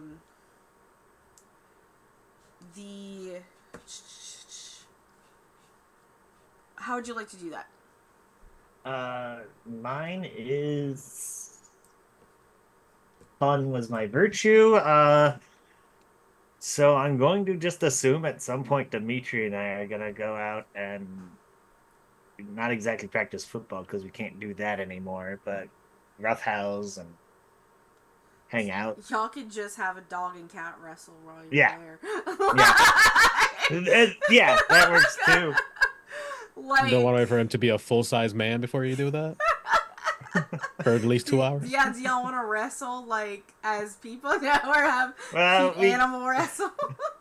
we can't wrestle as people here. Fair. We can talk about exactly what happened. We'll say, yeah, you and Dimitri do some almost boyfriend stuff. So Oh, good. One die is high at least. mm-hmm. Only a 5, but I'll take it. 5's good.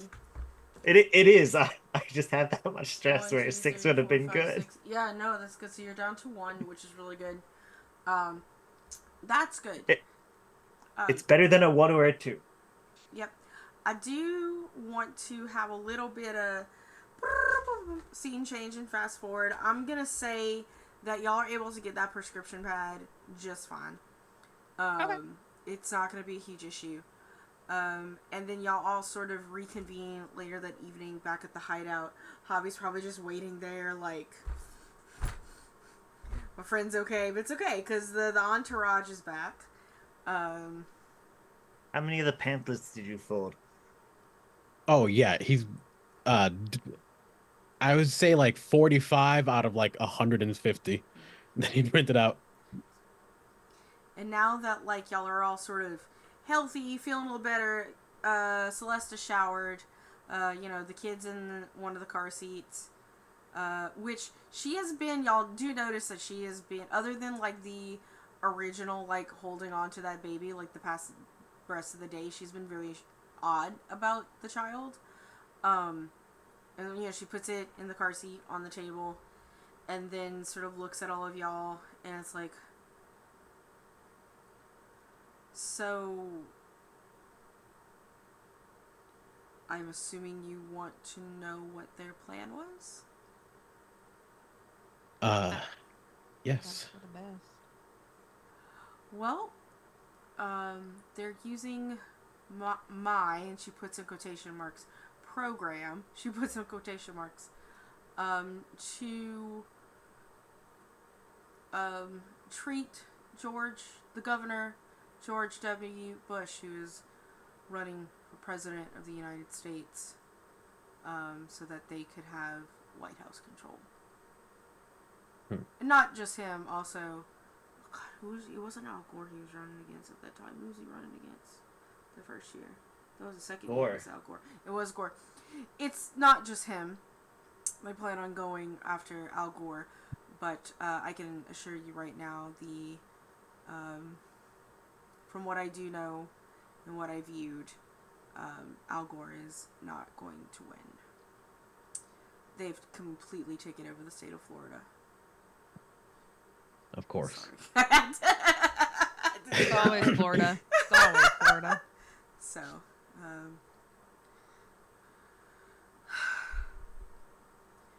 but that's what they're trying to do. Is infesting the most likely future president of the United States. Okay. Do you know any individuals, any key figures other than the president or anyone who might be a face that we can hunt down? Well, my Yerk was in charge of the situation. There are many people on his campaign team that are infested. However, his cohort, Dick Cheney, is not. He knows what's happening in a way, and he has chosen not to be infested, and somehow we have honored that because he's also willing to basically hand over Mr. Bush, Governor Bush. From what Mom say, that seems right. Okay. It was supposed to happen at the end of the month. It's already the 21st. So we have to go almost immediately. Yes. Okay. I think I hand her like some paper and just tell her to write down any names that she thinks that are important and so on and so forth. And he stops like in the middle of like fussing over like the details. It's like, uh, your time being infected. I know you have other, things that you're working through. Do you need to talk about what that felt like? Do you need anything? Do you need help? I've been surrounded by people who's always tried to help me with my trauma, and no offense, they do a really bad job. I believe you. I'm only offering to listen because I know uh it's hard when no one listens to what you're actually saying. I can You were I can disappear. okay. So if there's anything that y'all can do other than stopping the next president's infestation. And she looks over at her kid. You can drop him off at the hospital or a fire station. I don't think it would be good on camera if it was me. If I'm supposed to be dead. Are you sure about this? She shakes her head, which is like she shakes her head no. But what comes out of her mouth is different. He's not mine.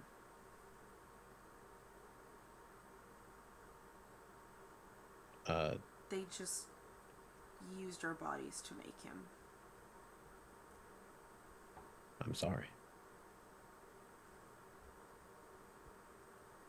Really? That's something horrible that you went through. I think we all understand.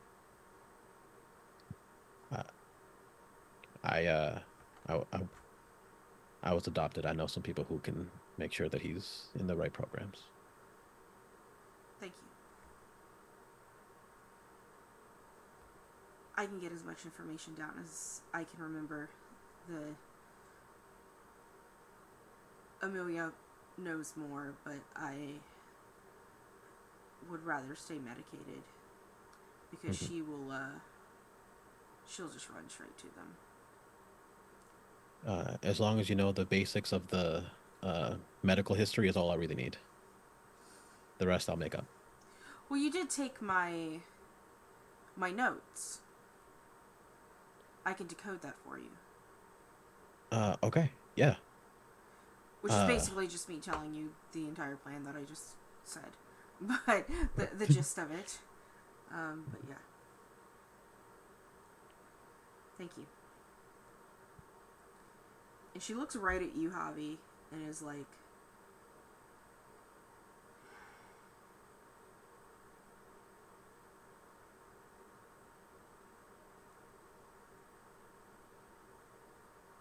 what you did was necessary.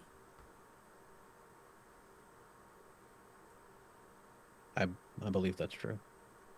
But I am sorry. I didn't know that it wasn't your choice. It saved me. And by saving me, you might save the planet. I'm glad you're safe. First and foremost. I think he's gonna start turning into one of his alter egos to take the baby where he needs to be. Cool. Good luck with that. While everyone was paying attention, Effie has picked the baby up and has snuck out the door. Like she's just standing on the other side of the door, but she's standing there holding the larvae very carefully. She's finally figured out how to like really support that head. She's good at it now. And so she's pacing outside the door. You turn around, you reach for the carrier, it's an empty ass carrier. Oh my God, where's the baby? The Andalite took it. You hear Dogby tree barking. I think Penelope's the one who's gonna just sort of look at everyone and go, just give me a minute. It's gonna go over to Effie and be like, I see you've made a new friend, Effie. Very soft. And it smells very good. Weird, but good. Now And that you got cleaned up, it's a lot better smelling, right? Sometimes it smells terrible. What are they going to do with it when Javi takes it away? They're going to treat this baby so good. You understand that Celeste doesn't want to keep him, right? Because he was never really Celeste's in the first place. She was forced to have him. You understand, right? It was unfair to her. Riley has told me that she has many morphs and all of them are her. But doesn't that mean that one of those morphs wants this? What if one of the morphs wakes up and is looking for its baby and comes back and the yurt gets her because the morph has come back to find its baby? And what if people are not nice to it? What if the yurks find it? I did very much to make sure that they would not look for this one either. They could not look for the mother and they could not look for this one. And what if they find it? Effie, you did such a good job. So I promise that's not going to happen. You did amazing to make sure that this baby's never found. And so we're going to take it to the hospital. And Javi is going to make sure that he's put to the people that will take care of him. And he's going to be raised under a new name with parents that love him. He's going to be taken care of, and no Yerk is going to be able to get to this baby. I promise you, Effie. I know you don't know me. If we Effie, don't win, how do you promise? What because if we we lose? are going to win. We're not.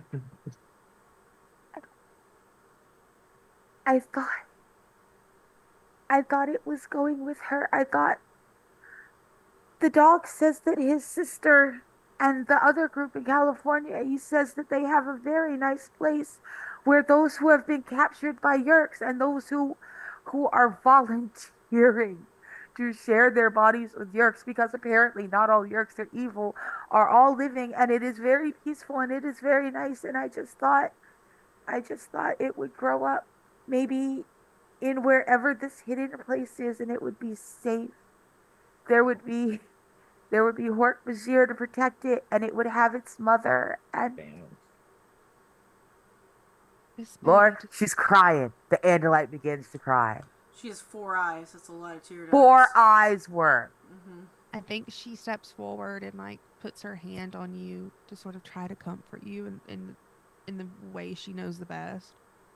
She says, I know that you're scared, Effie, and I am too, because I care about this baby, and I hope that he has a great future. But it deserves to have a normal upbringing. It didn't choose this life, Effie. I promise you, it's going to be okay. You hold it a little tight. Javier has to promise to take it much further away. It cannot be this hospital. This hospital is infected. Okay, we'll take it to the next town over. Okay. No, he has to take it to Texas. We have gone to Texas. Texas is so far away. I don't think we can make it to Texas in enough time. What? Texas is technically only a 3-hour drive from here. But with so much going on, I don't. With so much going on, yeah. Yeah. We'll take it. How about How about 3 towns away? How about an hour away? Is that okay? No one will know us, and no one will know this baby. It'll have a completely new identity. She hands you the baby. I'll drive. I'll drive Javi. Riley can go with us. I mean, if you wanted to morph, you could even go with us, Effie. We could take a little road trip, and you could watch every step of the way so you know that the baby is safe. I don't think I could go with you. I don't think I would let them take it. I completely understand. She hands you the baby very quickly. You have never seen Effie's fast, sulky turtle before. Everyone else has. So fast. Like the second you got that baby in your arms, giant snapping turtle at your feet. Sulky Takes turtle. a baby. Sulking turtle. She looks down at Effie. Says, "Effie, that's the most human thing you've ever done. You are a brave, and loving person." And she goes back in the room to Javi and like sort of bounces the baby. She says, "We have to take this baby to a hospital a few towns over, at least an hour away. I'm not going to be a liar to Effie. We owe this to her." Okay.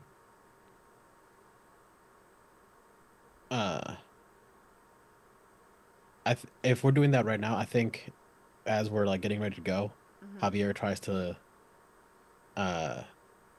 get everyone's attention for a moment and just show them what he's been working on. I don't think it's right now, but soon we're gonna have to let people know what's happening. I've tried to put together something that explains what, why, how.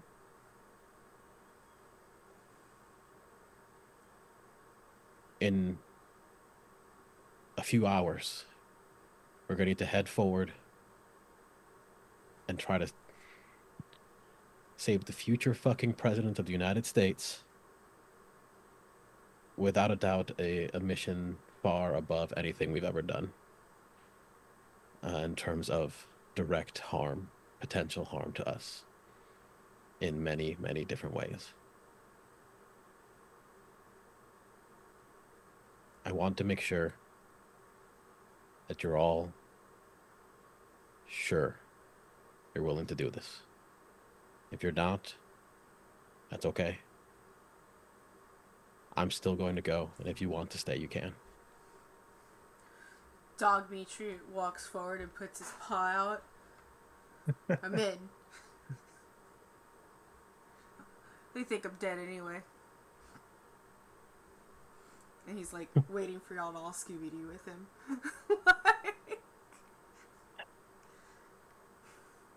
We have to be careful. This is how we become fugitives. It is. You told me you guys blew up an alien spacecraft in the time travel thing that happened. So I don't know if this is the most crazy thing we've done, but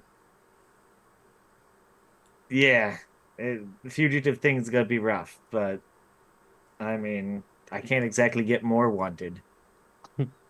No, Well- you definitely can. You 100% can get more wanted. Penelope walks forward and adjusts Caleb in her arms and says, "I mean, why the hell not? I'm back for a reason, right?" All right. Well, let's go save the world again. Javier, before you go, can we talk? Yeah, of course. Javier's sweating. The second you said his name, he started to like just drip sweat. I mean, Riley it's probably like 75 degrees and 100% humidity right now in the spring of Louisiana, so you're fine. Everyone is technically sweating. You're just sweating a little bit more. Riley will pull Javier somewhere private where we could have a conversation and not be overheard. I'm sure, because we're at the height. I'm feel like we have a good idea where Yeah. those places are at the hideout. I feel there's a spot where we go to like Okay. kissy face. Y'all can you know? literally just go into the fucking forest. It's the Yeah. forest. That's true. Like...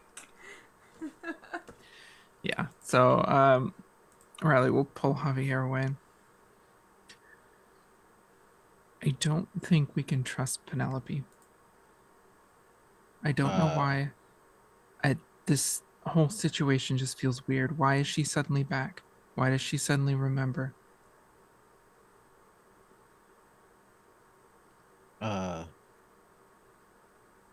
I mean, you see that like he's lost. He did not think this was what the conversation was about. Uh, Brain dead Javi so much. but and once he clocks in, okay, we're being pragmatic again. He's like, shit, you're right. I didn't think about it. I was so excited that she remembered that what I did to her wasn't permanent, that I forgot to think about why. Tell me again, why did she forget in the first place? There were times, a lot of times, at first, the easier days, I suppose you could think about them, where things felt desperate, and I don't know if I would say that it was prayer or something, but I asked for help from, from anyone, from anything, and I felt like I got a response. I thought it might have just been in my mind, that it was just coincidence or something. But then, as we were coming back to Earth from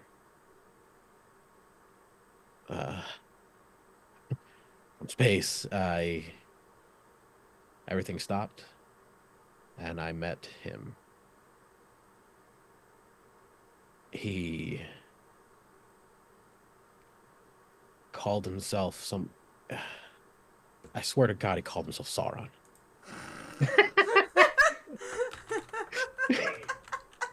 I'm just putting it in the chat so you can. He called himself Sauron. You nerd. By the way, the internet forums are talking about how the principal photography of the Fellowship of the Ring has started in New Zealand. But he called himself Krayak, and he said that he was the one who actually heard when I reached out, when I asked for help. That he was the one that changed fate. And then he's changing it back. I don't know. I mean, he called us. He said that we were pieces in a big game. I know that I've referred to us as assets before, and that is bad. I understand, but I've never considered us pieces in a game. We are important. Everyone is. He didn't think of us as people, just toys. And I think he just wanted to make me choose to watch me make the wrong decision. If he brought Penelope back, it's not for us. It's not for our benefit.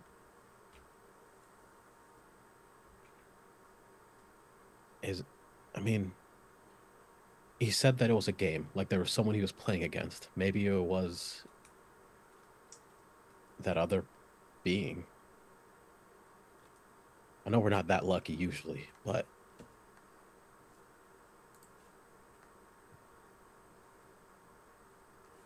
it's possible. I still think we should be careful.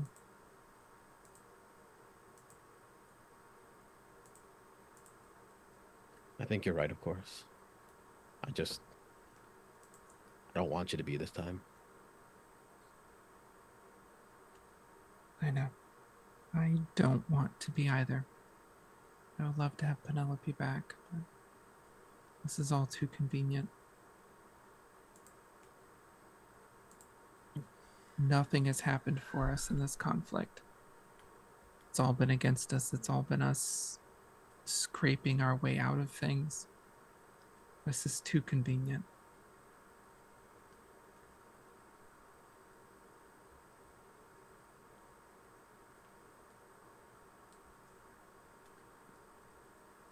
I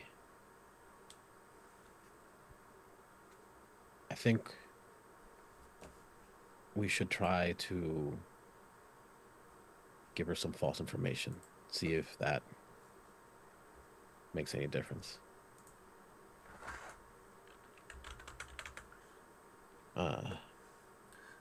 He's really good at We might sussing have out to- lies, guys. just a heads up. Yeah. We might have to hide it from Tony and Effie. But if you can lie about our contacts with the others, might be helpful. Okay, we don't want to take too much time. Yeah. The car ride, I think, will be a good time to do that. I'll come with you. Just in case. Mm-hmm. To kind of speed things along, because y'all do go to the next town to drop off this baby. Celeste is busy recanting as much information as possible. To get into game mechanics here, since we have a little bit of about 30 minutes left, we're entering into the gather information stage before a mission. And out of characterly, I will say that y'all will have until Friday evening to gather this information. And part of that information gathering on Friday evening could be in Austin itself. In fact, we could even say I'm changing my mind. It could be all the way up into Saturday evening to where y'all could even be in Texas by then to gather information as well. And what's really good is you kind of have a good excuse to go to Texas because that's where Javi's dad lives. Don't trust them. Huh? Nothing. Yeah. Well, his dad lives. So, that is the thing. I'm lucky enough between the two of you, I will say that there's actually what I would like to do, if y'all can each do me, when I say each, I mean Javi and Anna, Riley. If I can just get a group roll between the two of you, it's a fortune group roll, but y'all do have a little heat, so that's the only thing I would like to do is see how, if there's anything that is noticeable.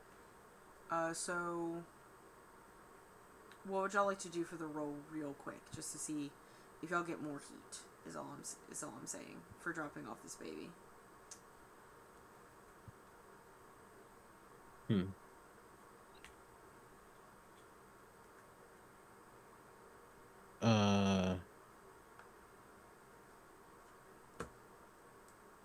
I feel like it has to be some form of resolve roll, right? Possibly, yeah. You could also technically prowl, or survey, or study. Was Penelope going with y'all?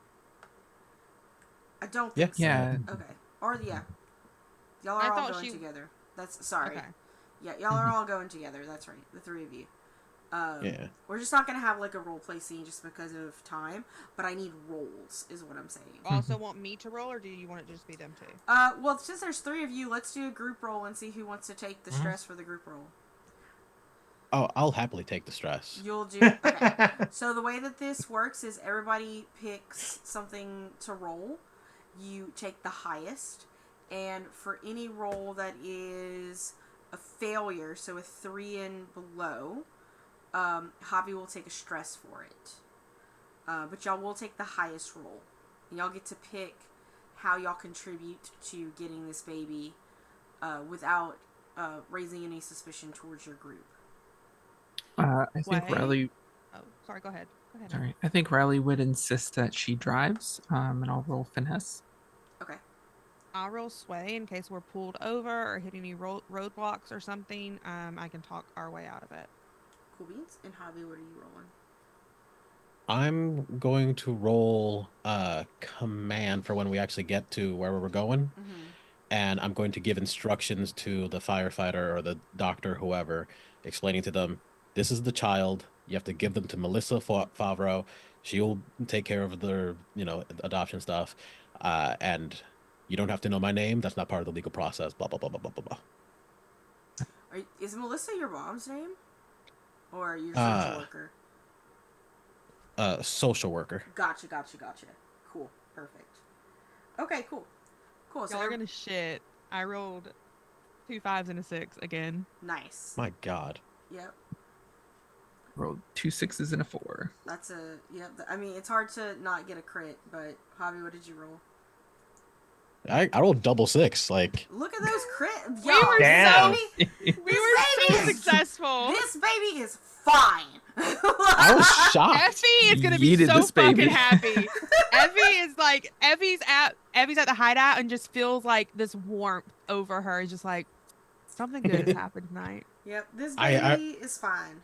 Cool. With all the 6s you guys said, I was like, I'm gonna roll 1s for sure. I did think it when Val said it's hard not to crit. I was like, no, Ollie's about to get a 1. Ollie's about to get double 1s. All right, listen. Now that that's all said and done, let's go ahead and start the gather information phase. The way that this works, as a reminder for everyone, is you have until Saturday afternoon with the mission happening on the Sunday. And between Friday and Saturday, you could actually be in Texas for part of this, because you would only have like that Thursday, that Friday, then that Saturday to go into stuff. So yeah, how would y'all like to contribute to the gather information? Whenever you roll an attribute, so if you want to do it through hunt, how are you doing it through hunt, survey, tinker, all that kind of stuff to get the information. If you roll a crit, you get two questions that I can answer truthfully.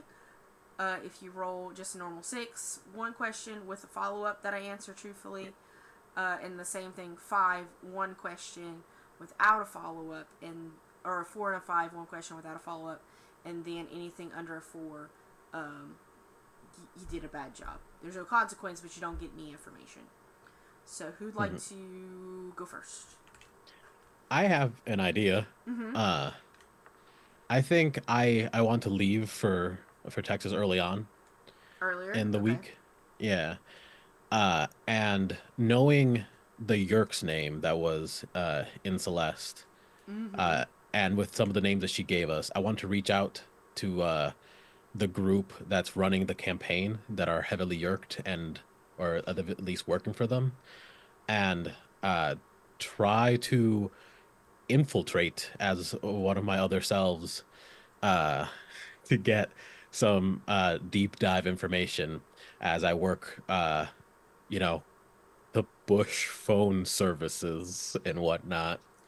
So that'll be a little bit difficult. That's more mission-y than it is. That's more mission? Yes, that's definitely more mission-y to infiltrate, something like that. What you could do with the information that you were provided about cohorts is you might know where some of these hosts work. You actually find out that one of them works at the University of Texas. And because you know where he works, you can see if there's anything in the university as far as like paperwork goes with more information. Is it possible to acquire them in this time? To acquire one of these? No. I'm gonna say no. Yeah, sorry. I'm gonna say no. But No, I said no. Yeah, I said no.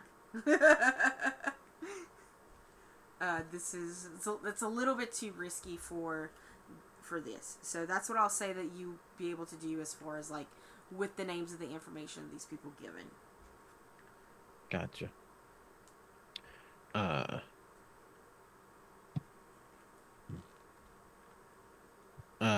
da, da, da. Can you come back to me now that I have to rethink some things? Absolutely. Who else would like to go? I have an idea, and you'll have to tell me if this is possible, Val. Okay.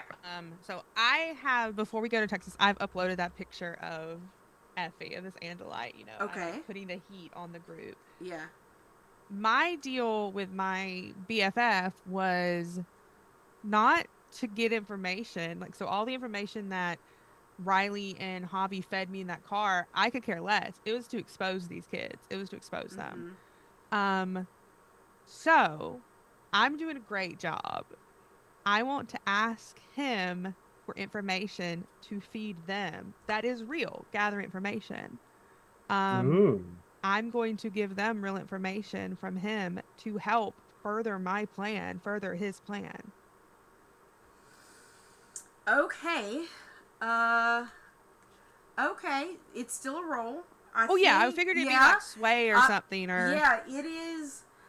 Okay.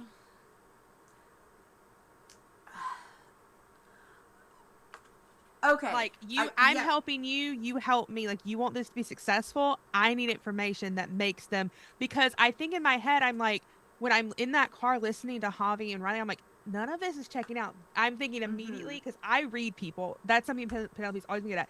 They don't trust me. I've got to help them out. I've got to get back on the right track. Like, Riley's here. I know Riley's the smartest person in the room at any given time, and I know she doesn't trust me. Right.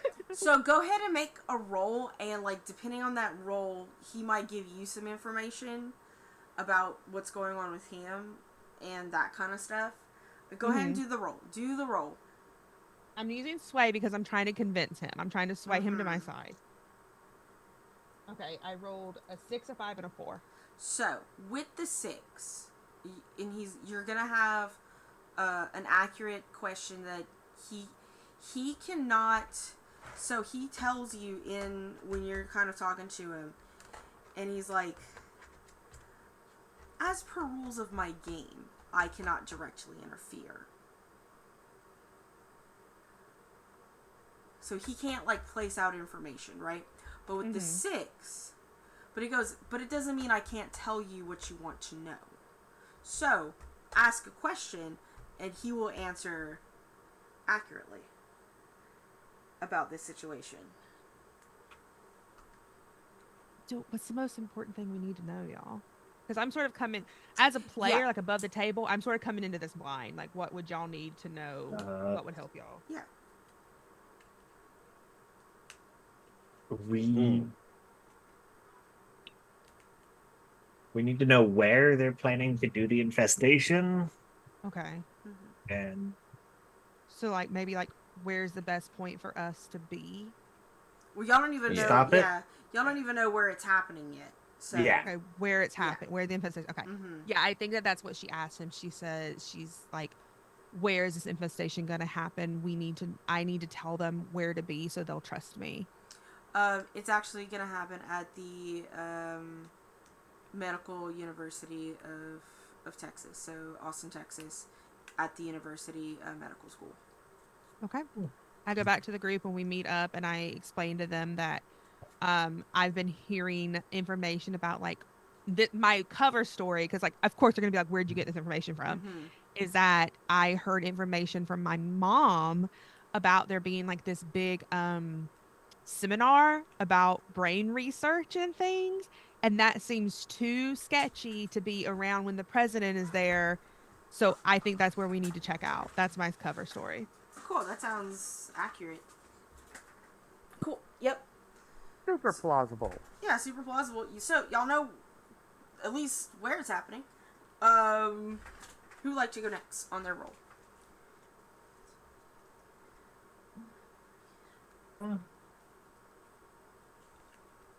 Sure. It'll be later on the week, since trying to go down there in animal form would not make sense. But I want to fly over the campus and just survey the area, figure out where we could hide in morphs, where we could, if we need to, be giant animals and wreck things. Mm-hmm. That sort of shit. Okay, so you're Lay of the surveying land. to see the lay of the lands and stuff like Yep. that.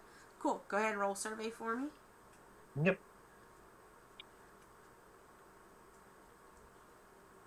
That is a 5, so that's one question. Yep. It's Tony. How he's feeling.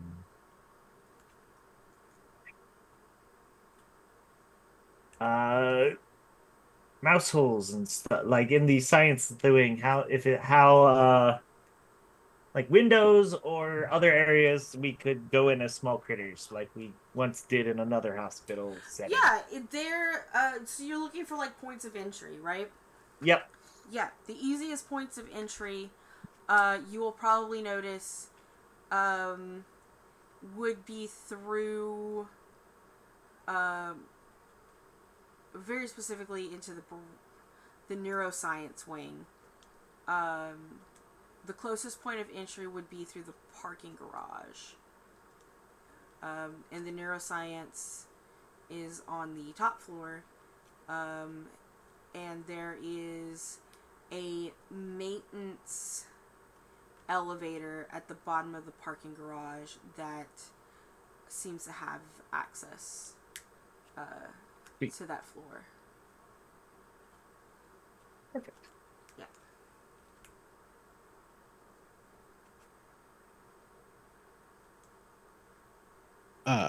So the information that I wanted to get, I think I Okay. know what I want to All right. know. Roll the Based on question. yep. Uh-huh. Based on whoop. Oh god, that's gonna be gone forever. Mm-hmm. Where did you go, buddy? He belongs to the floor now. Oh, that's way back there, but it is a 5. It's it's gone to the dust mites. A 5 on what though? Because you didn't tell me what the roll was. Oh, yeah, I want to do a survey. Mm-hmm. Um, or yeah, I want to do a survey. Uh, I want to see if like spending a week uh in Texas or whatever amount of time I'm able to with my dad to get him to take me to like rallies and like political meetups, like watch the president. Nothing like inside of anything, just like He look at this can. speech.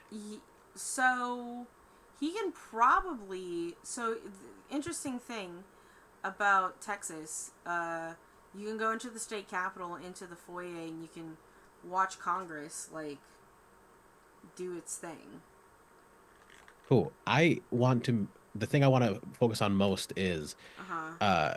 for the uh whatchamacallit, like whatever version of the Secret Service he has or whatever security he has, who's Mm-hmm. the head of it? Who's the head of his Who is security? the head of security? The head of security, you find is a man by the name of Thomas O'Reilly.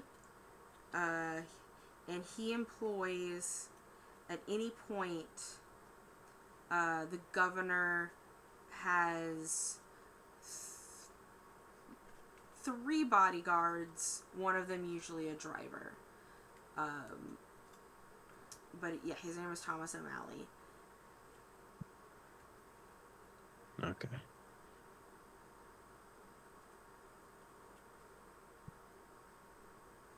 And I'm also Might be a giving good y'all more into timelines.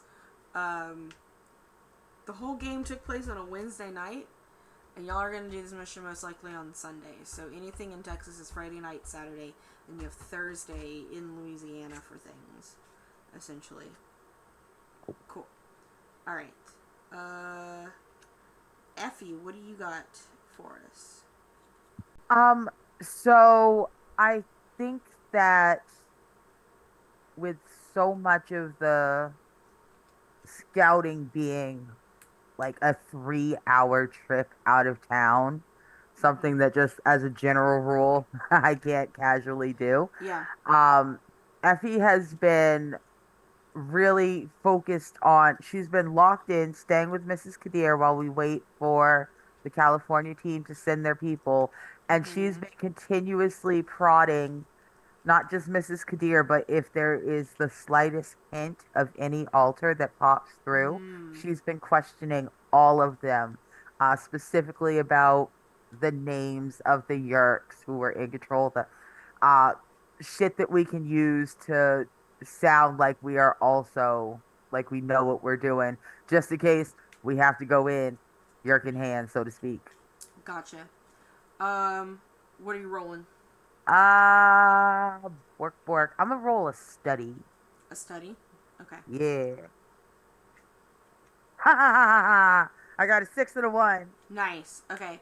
So with the 6, you get a question and a follow up based on my answer. What is your question? Okay. My question is there, are Celeste and Amelia the only alters who know anything about the Yerks, or is there one who's been maybe listening but not talking? They are the only 2 alters that know about them. Son of a bitch. Yeah. All right. Uh, She only has 3 alters, so for now, she's probably going to develop a new one after this. Poor thing. No, she's got to have 4. Oh, well, yeah, Yeah. she's not an alter. She's the main. Yeah. Okay, so it's her and it's Amelia and it's the little girl and it's the dude. Mm-hmm. Gotcha. You All have a right. follow up. Yeah. Is there any information that is there anything that maybe Amelia said to us that if I repeat back to Celeste, she'll be like, "Oh, like was she making like at any point was Mm-hmm. she mocking me and Tony about all the shit we obviously don't know that if I bring up to Celeste, she'll be like, "Ooh, girl, oh no, that means that they are absolutely going to do the thing at this do." I don't know. Celeste is kind of mulling in on her own brain, thinking about it for a second, and you're sort of like going over stuff, and she's like, I distinctly remember the number 27.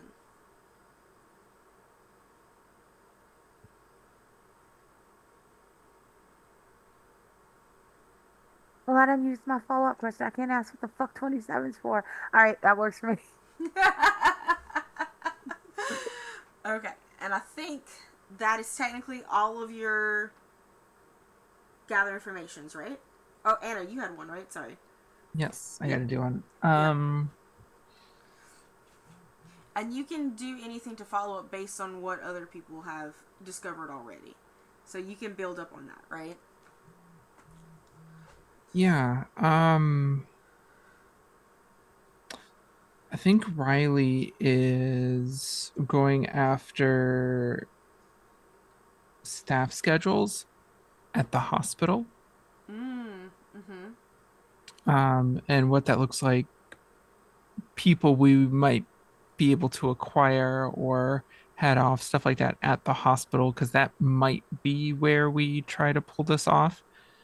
Um, so yeah, I'm trying to get, since Javier's already getting the information of like the staff around the governor, getting all of the staff and kind Mm-hmm. of the layout of the hospital and that sort of thing, so that we're Yeah. prepared What there would as you well. like to roll for that?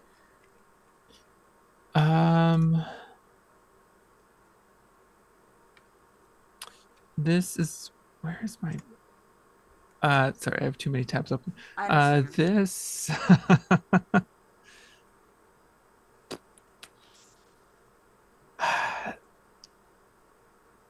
I think this will be study, but I think I'm reaching out to possibly the group. The group in California seemed like they had some hacking capabilities.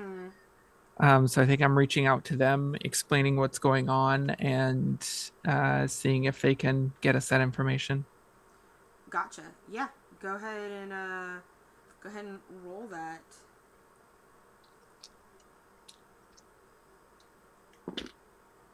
5. 5. So what exactly is the question The exact answer question for the exact answer you need. What's the best way in? The best way in to the hospital? Mhm. Or into the situation? Yeah, I guess the hospital. Best way into the hospital or into the... Okay, so just as a reminder, we did kind of give out some of that information with Tony's, with the service elevator to the neuroscience wing, right? Right. That's physically the best way in, but what? I guess trying to think of Val's a better way to confused. trying to think of a better way to phrase this question. Like, which personnel I has get the most freedom? I was about to say, yeah. are you What is our asking for the best way lowest risk? into the situation rather than Yep. physically into the space? If that makes sense. Okay. The best way to get into the situation,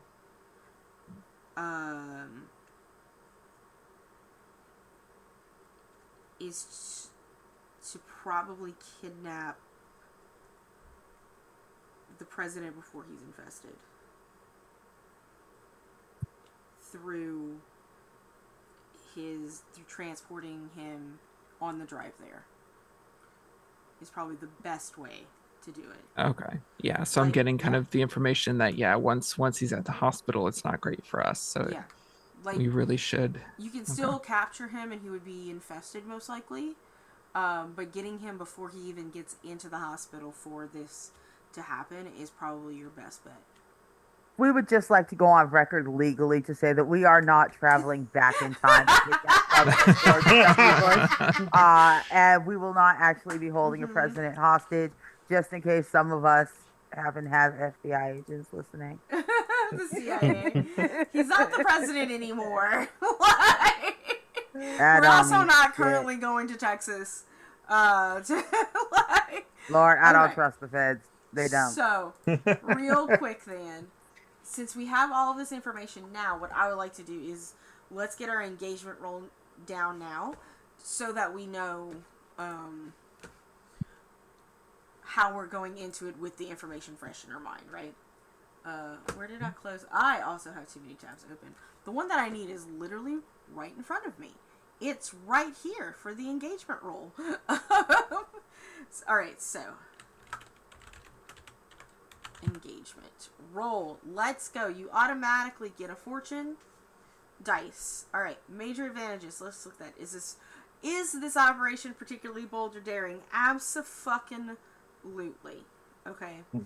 Does this plan's detail expose a vulnerability of a target hits them where they're weakest? Absolutely. This is probably like the biggest plan that they've had, and if you foil this, like, yeah. Do you have friends or contacts to provide insight? Absolutely, you've had that. Is the target a lower tier? Absolutely not. And you do not get district modifiers because you are outside of your realm. Now, the rest of them, the disadvantaged ones, I don't answer out loud. Is the operation overly complex and contingent on many factors?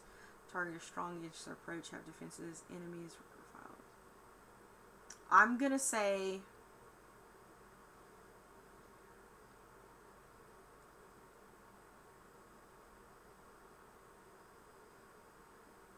this is 2 dice to roll.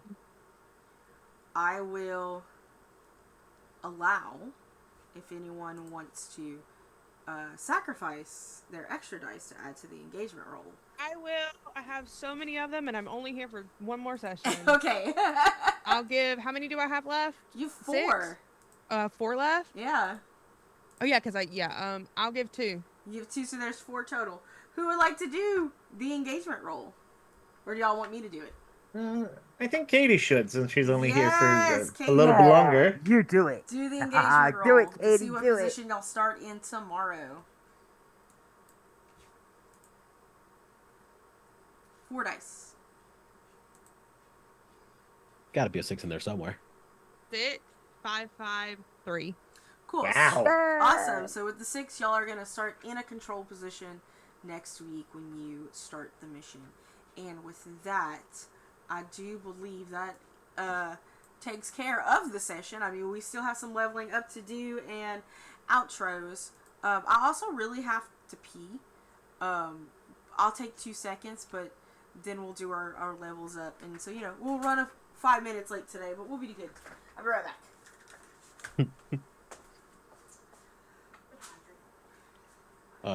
I feel like I don't know. Does Riley talk to Javier at all about any of the stuff in the past week, or do you think that stays quiet? Not she hasn't yet. They made a plan. It's the entire reason Riley did not go with Javier to Texas. She stayed behind for a very specific reason that I haven't mentioned on air yet.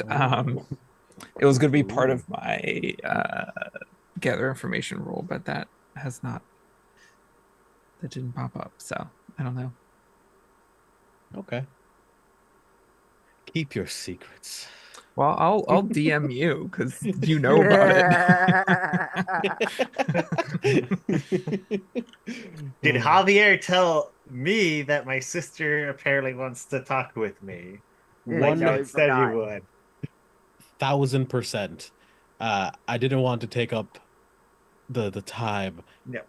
And I was thinking about maybe What? doing a next session. You Maybe know, on the Penelope told all of you absolutely nothing. absolutely nothing. Penelope Good. told all of you nothing. Great. Oh.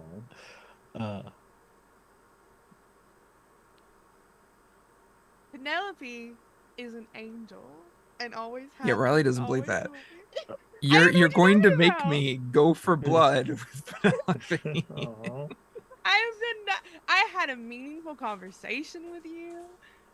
She's talking about Riley was her friend still, and she missed you so much. And you're the only one that's smart in this group. He already thought he I killed mean- you once. Every word. Just For because the you're telling the record, truth. for Don't the record, make me Val, have to actually kill you. What's the while record? Riley was waiting for the A team to get the information back to her, she was doing what I messaged you about. She was trailing Penelope.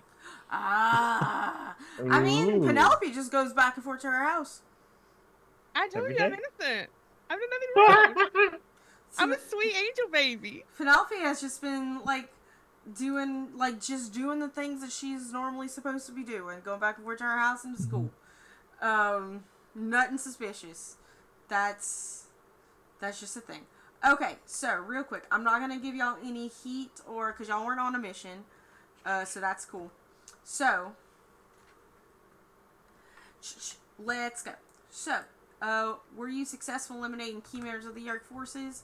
Do harm to events? Not yet. Y'all didn't do anything yet. Did you continue with challenges above your current station? Unfortunately, no. Y'all did a great job with just being there today. Did you bolster your crew's reputation or develop a new one? Unfortunately, not. Did you express the goals, drives, inner conflict, and essential nature of this crew? I would say yes to that one. At least twice. And by doing it at least twice, in my recollection, that does mean that y'all now have leveled up. So, y'all will get a headhunter's ability for this mission. So cool. Let's go to Riley with your stream. No desperate rolls to tackle a challenge with morphing or empathy this time around.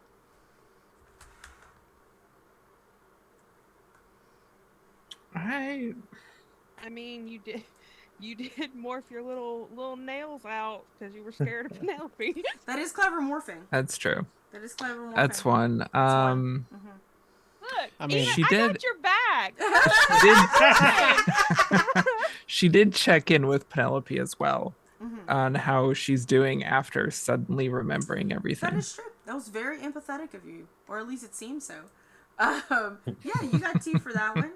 Did you express your beliefs, drives, heritage, or background this time around? She talked with Tony about disagreeing with what the group was doing. Yep. And all of that, how against it she was. And then My she mom's really a doesn't vet. trust. Huh? I Yeah, was just about mom's to a say my vet. mom's a vet. Yeah, so that's 2 for that one, easily. Yeah. Did you struggle issues with your virtues or traumas during the session? Riley has somehow still not had a trauma. And it's just because that Anna's really good at playing Blades in the Dark. I have been so careful. Riley's traumatized. She just doesn't have a mechanical trauma I yet. wouldn't have one unless I came back and had one. Like, I still was doing very good, but I had to have one because, I mean, I did go through a lot of stuff. Mm-hmm. Yeah. Yep. Cool. So, but did you, with your virtues, no, you didn't. So you get 4. Awesome. I mean, that's pretty good for, like, a low-key roleplay game. Yeah, that levels up my playbook. I'm going to take Loaded Morph. Nice. Ooh. All right, Javi. Did you tackle a challenge that keeps the group united and active against your foes? Donated a baby. Donated a baby. I mean, okay, I can argue Yeah. for that. I'll argue for that for you because you agreeing to go far away kept Effie happy and kept Effie united in the group. Mhm. I'll argue that one for you. Thank you very much. Excellent. The only other argument I had was not fighting Riley on Penelope being potentially a problem. That's Was that? Is that? I guess my question is you not fighting her on it? Is that more of keeping Riley close to you and happy with you, or the group together? I think in his mindset, because like he wants to push back on that because he wants to feel like she's safe. Yeah. Like his mistake was undone.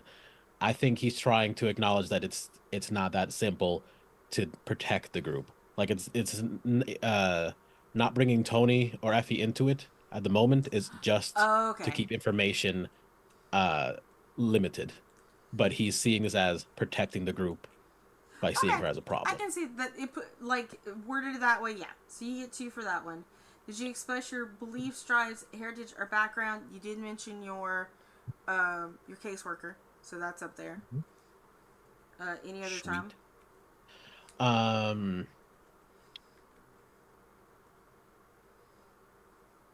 I think when talking with Celeste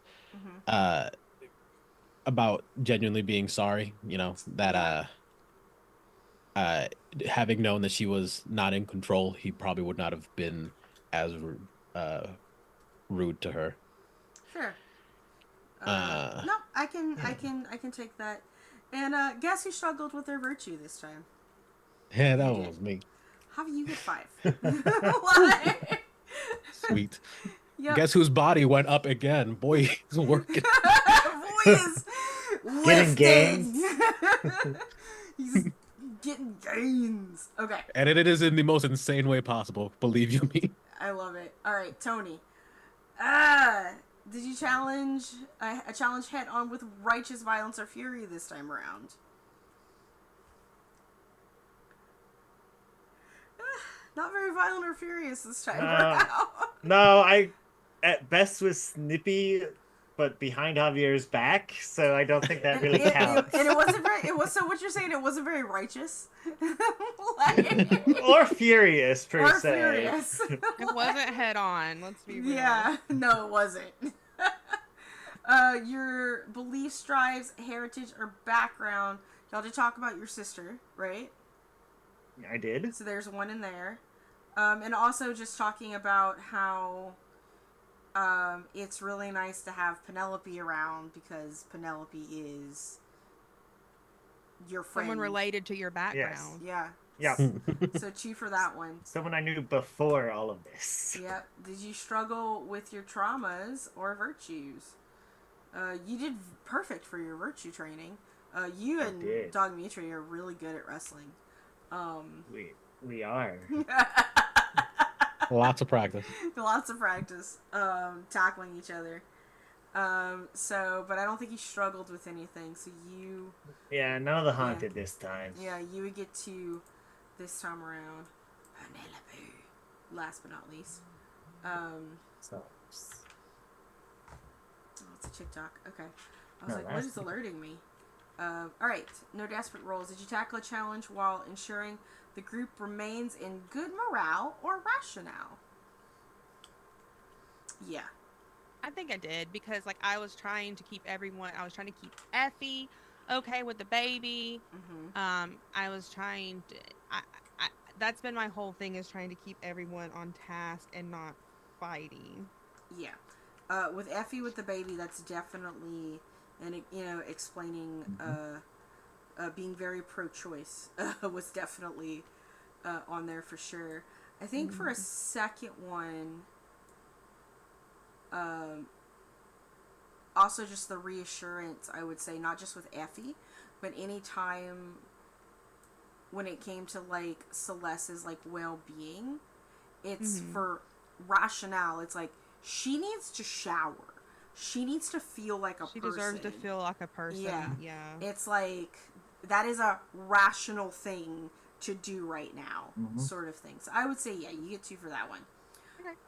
With your beliefs, drives, heritage, or background, was there anything specific that you... Well, so my mom Your taking mom with advantage the of her nursing job. job. Yep. And you took advantage of your dad's job. That's true. Yeah, so That's right 2 there. right there. Did you struggle with being cold? No, I don't think you struggled with being cold. Because Not I this did time. show my friendship to Riley. Yep. Regardless. And that's 4. Yep, So, we'll take it. with that wraps up our session. We have 2 more left. What about Did I miss anyone? Yeah. Oh, Arnica, Yeah. I'm sorry. Jesus Christ. God damn it. Listen, it's... That's all right. It's brain. I know, it's almost like you have an extra person on screen or something. You're I know. like, damn. And it's like, 4. because I normally... It's okay. I'm going down. Arnica. Cool. Did you, follow the man... Did you tackle a challenge that follows the mandates of the Andalite people or your personal oaths? The Andalite people, no. My personal oaths, as far as... I want to say yeah for my personal oaths, because here's the thing. Like, my personal oath at this moment is that I'm going to fight this war and we going to win it. I'm going to protect my people. Like, look at that. Look at these people protected because I'm so paranoid and upset. I would say also with your personal oath, like, you took it upon yourself to take care of this person, like this tiny larva, human larva. Like, that was a personal oath of you, for you to do. So 100% you get 1 for that one, I would say. A second time around, I'm trying to think.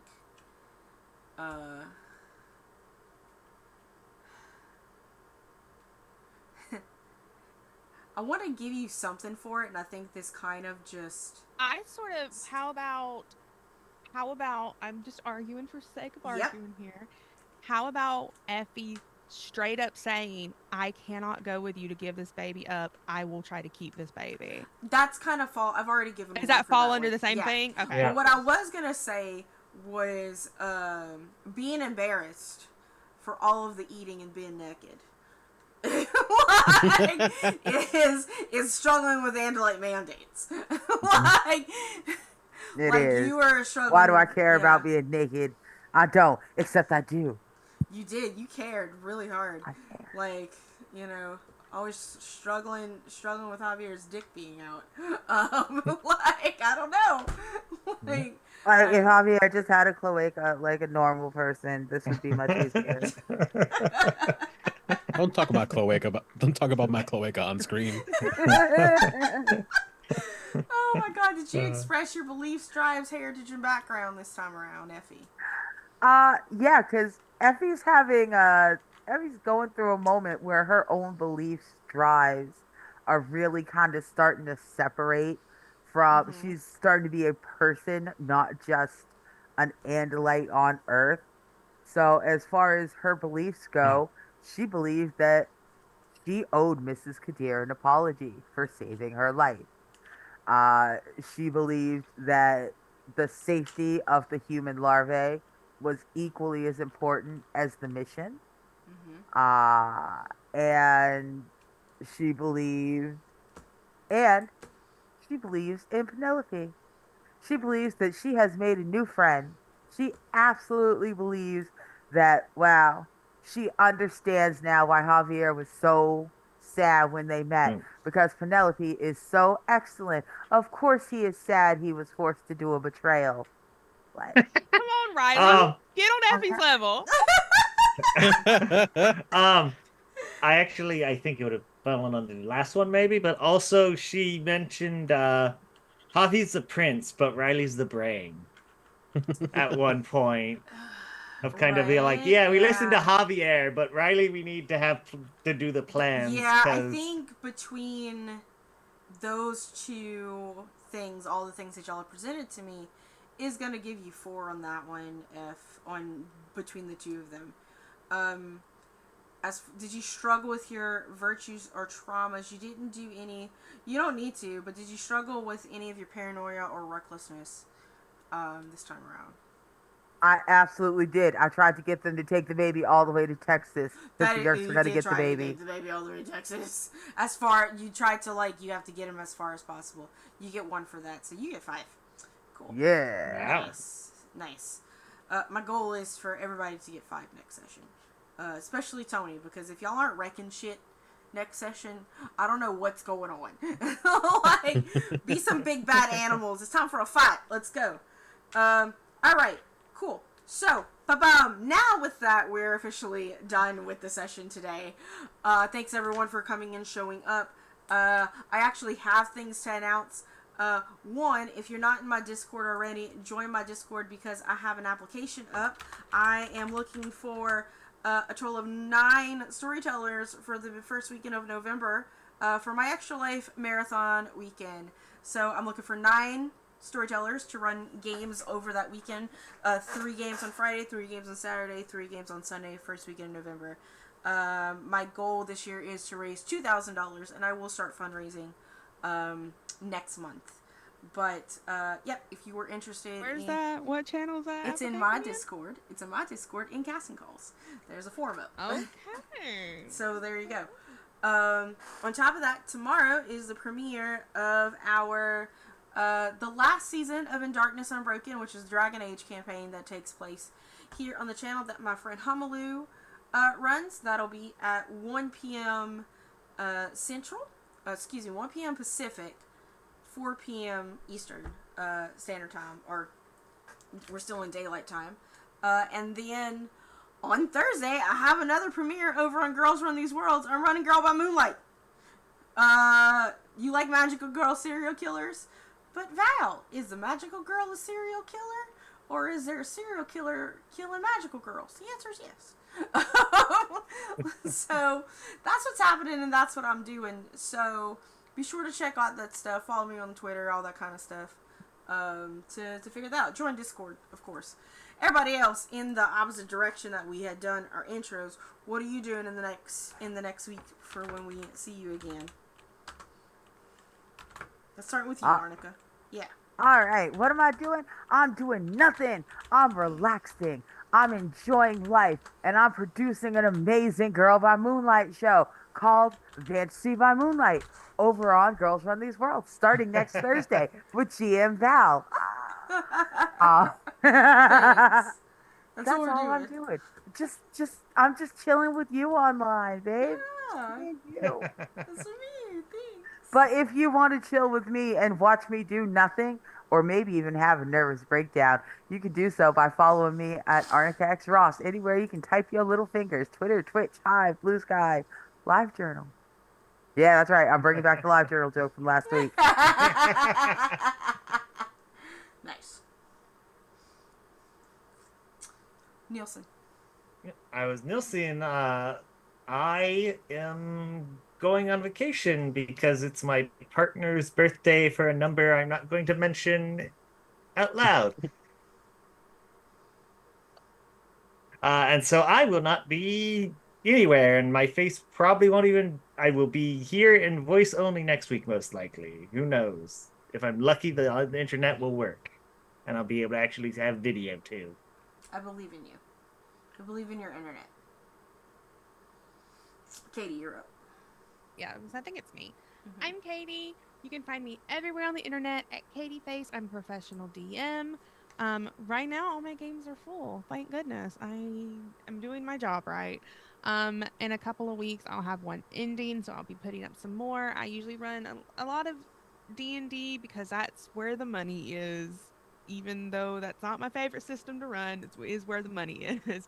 But I also do like things like Urban Shadows, Apocalypse World, Monster of the Week, Monster Hearts. Like a lot. If you can't tell, Powered by the Apocalypse is my favorite system. But if you're interested in playing with me, I post any and all new games on Start Playing Games on my Twitter, so follow me there.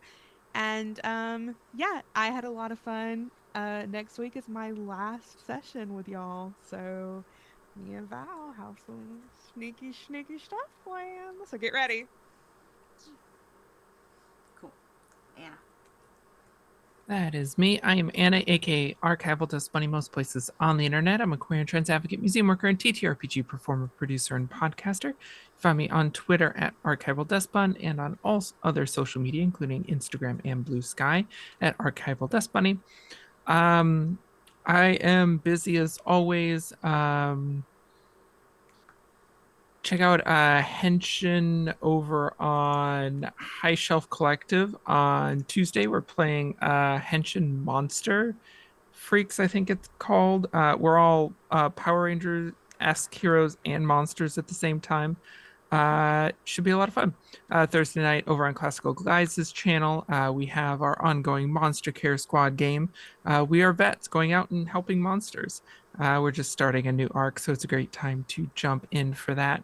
And of course, if you like magical girls and queer stories and finding hope again after devastating loss, check out Bloom and Blight, a Girl by Moonlight actual play podcast. Our episodes are short, they're easy to listen to. We have full soundscape of music and sound effects, and we just finished our first season. So all of those episodes are available now anywhere you normally get your podcast. For social media, for updates and announcements and things like that, follow us everywhere on social media at Bloom and Blight, and keep an eye out for we have a really big announcement coming up this next week, which will be a lot of fun. So keep an eye out for that. And for cast and character information, transcripts for the episodes, and links to our amazing community Discord, check out bloomandblight.com. Last but not least. Hello, hello, hello. So you can find me on Twitter at CryptidDelta or everywhere else at I'm not sure if there's even an at, but I'm like a Stratus on everything else. I just posted on Threads the other day a like 4-page thread about the use of functionalism in terms of a sociological perspective in the use of in the world of One Piece and racism. It was honestly didn't need to do that, but I did. So you can Fair. so you Yeah. can enjoy things like that on Threads. And I have nothing where my face is going to be on the internet this week. But if you follow me on any of those social medias, you'll see my workout coming up.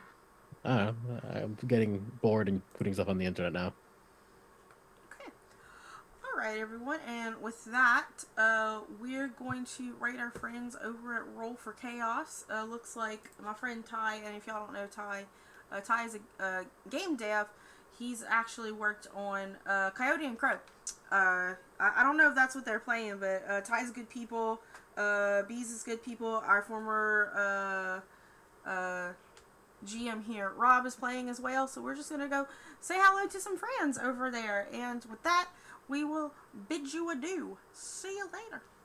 Bye.